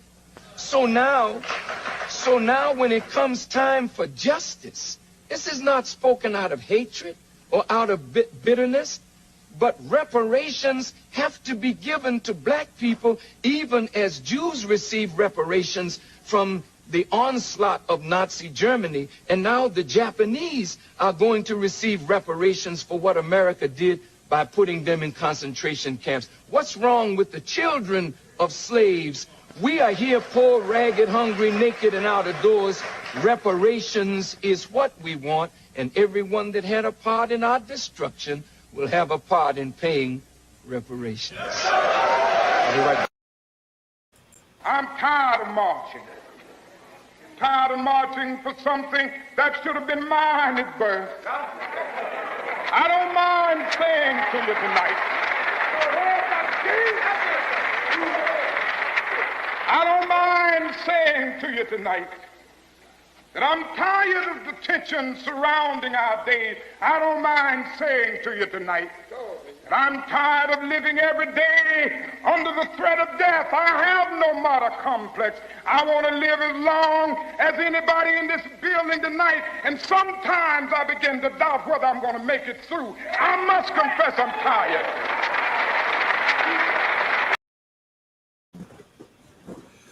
Well, you know, that, and think of the energy that you was hearing. So could you tell any difference between the energies? I don't think so. Maybe that was the problem and why they wasn't feeling Martin Luther King at the end of his days, because the energy was changing. But nonetheless, let's hear from another one of the elders who was mentioned this evening. To put it in the frame of reference, everyone, when they talk about racism and white supremacy, should always start by saying that the focus, the objective should be replace white supremacy with justice. Those are the 5 basic words. Simple, and keep it simple. And one more. We have to take this thing seriously. We are at war. People destroy us, and the first battlefield in any war takes place in the mind. Whoever controls your perception of self has already won the battle. So we've got to be serious. I also understand that not all of us are prepared to be serious. Not all of us have the mental capabilities of being serious because of all of the things that we've been consuming that have destroyed our brain cells. So that's a reality. One of the things that we have to let go of and we have to recognize when they are fully consumed is when you see people in this state, and for a lot of people, they can't seem to let that red-headed harlot go and see, even when, you know, hey, I just want you to just do what I'm saying, you know, but oh no, you know, you got this person behind you putting that energy up on you. This is why we need to make sure we close our gates,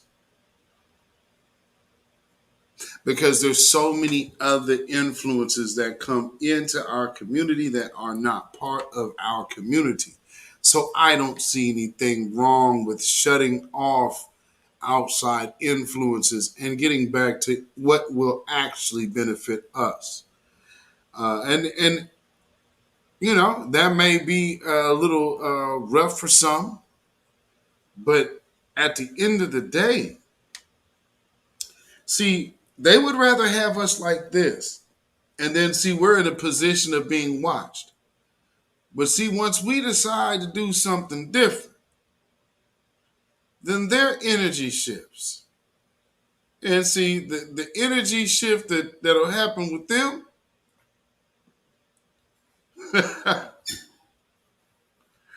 you know, like, hey, these black folks they're not doing what I expected them to do anymore, man. Oh, it's getting a little rough out here, you know. Can't contain these Negroes, and they're thinking on their own and getting to themselves and building for themselves. And they're talking about reparations and justice. Oh my God. Woo! I'm getting old, too old to fight these Negroes. Oh, what do? Contemplate. Well, scorched earth. There's that. There is the one thing that's left. We could just, you know, blow it all up like Planet of the Apes because, whew, Lord, is this the end? Oh, Lord, help me, please. Let me say my prayers. Lead us not into temptation, but deliver us.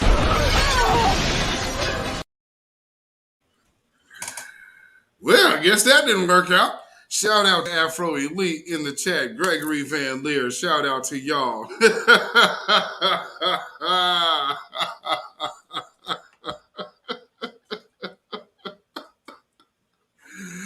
Ooh-wee.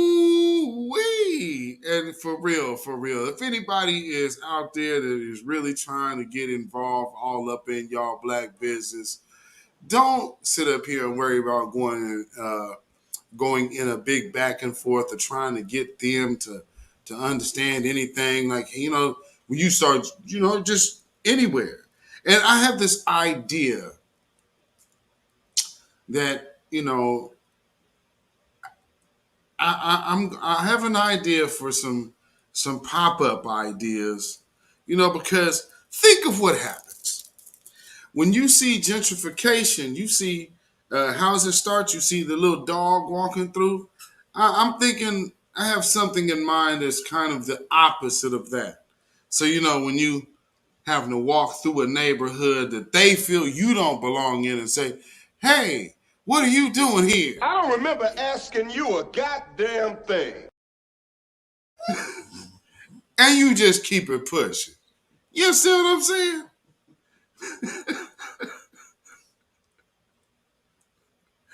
So again, folks, remember, man, if they ever try to, you know, run up on you like that, just, hey, you don't belong in this neighborhood, man. You just remember, hey, excuse me, sir. Hey, what are you doing around here?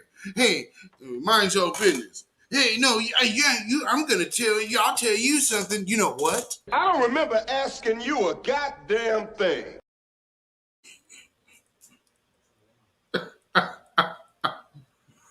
And you know, if things go the other way, you know how that goes. Teach your man how to squabble.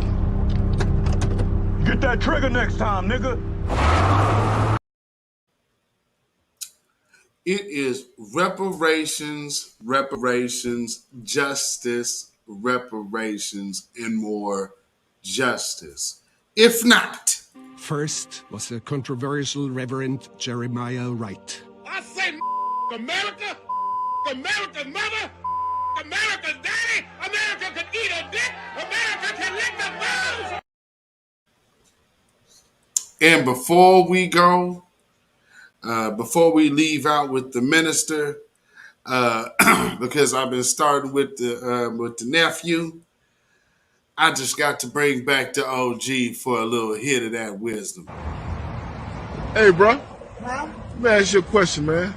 Why you ain't changed clothes, bro? Let me ask you a question. Every time you see me, you gotta ask me a question like you 50 Cent asking people 21 questions. But, bro, you gotta have some hygiene. Let me ask you, did you take a bath last night? Of course, and that's what I'm telling you, man. You gotta have some hygiene, well, congratulations, because I'm homeless, and now I have the luxury to take a bath every night and wash clothes like that. So be grateful for what you got, and stop always talking about people and stuff. That's what's wrong with people. They always talking about people instead of trying to help them and stuff.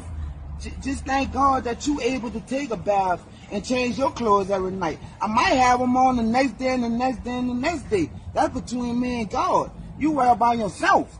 Any more questions? Good. Oh, I'm right down what I thought. Have a blessed day.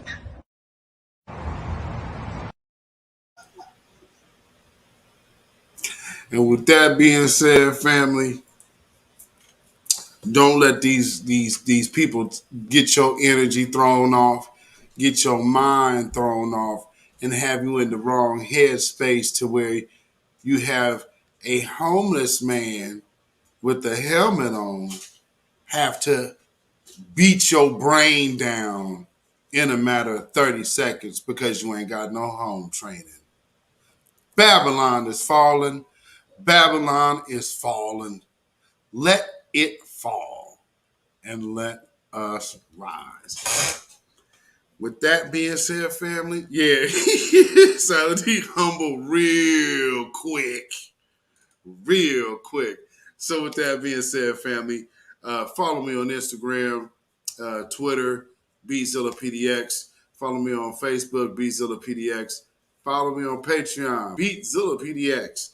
And on Melanated People, that's beatzillapdx official on Patreon. And on Melanated People, Michael B. Zilla Whitmore. And you can email me at ourrealtruth@gmail.com. That is ourrealtruth@gmail.com. And if you feel so inclined to put something in the bucket by way of donation, that good old love offering, as Brother Phil says, you can definitely do so by way of CashApp, $BeatZillaPDX. That is CashApp, $BeatZillaPDX. And then, of course, we have PayPal, and that is Zilla Muzak. That is ZILLAMUZAK at PayPal. So with that being said, family, I hope that you all have a blessed and productive weekend.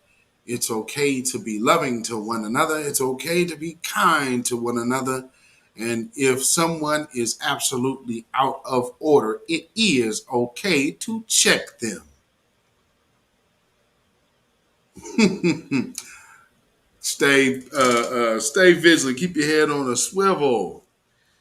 You know what I'm saying? Stay black and stay alive. Can you dig it? So as we do around here, we will always slang the stone of truth, and we leave out of here on Friday as we do every Friday with the bounce. So with that being said, y'all have a blessed one. This is Juneteenth weekend. This is the first 3-day Juneteenth weekend, I guess, that we're going to be experiencing. That's interesting. Like I said, I have an idea, so I'll be breaking that down here in the future for some pop-up type of things that I think would be a good idea for other people in our B1 community to go ahead and participate in. Also, holler at Areta Suse Run. I have to get that ad, as a matter of fact, so I can put that on here. But that's going on later in Florida. I got to get that information up here. So, but holler at Areta. Oh Lord, I just said it too. Tongue twister. But y'all know Areta. I'm trying. I guess it just ain't gonna happen for me right now. Y'all know what I mean. Nonetheless, go check out that sister. If y'all could put that, y'all know where it is. Sorry, Sister Kenny T. But yeah, thank you for doing that. That is dope. So anyway, I will, looks like y'all probably about to head over to Twitter, I'm sure. So it looks like Tariq done started space. Shout out to that brother and Sister Peanut for the latest edition, Armani Love. So, is that Amira Love. Amira Love. Yes, Amir. So it's Amira Ra. So like Amir, but Amira Love. Dope. So y'all have a blessed one, y'all. Going out with the stone of truth. Shalom, y'all. When you know who Satan is, Yes, sir. You don't have to kill him. No. The stone of truth. See, that's what you throw. Right. Allah says, had we wished to take a pastime from before, surely we would have done it. Nay, we cast truth at falsehood till we knocked out its brains. Every one of you that knows the truth, stand up and tell it from the mountaintop. Black people can't take it no more. So wherever you are on the job, in the factory, I don't care where you are. If you know the truth, stand up on the truth and tell Satan, who the hell are you to try and pick my friends? Farrakhan is God's man, and you are from the enemy of God. So to hell with you. Stand up on it like a man.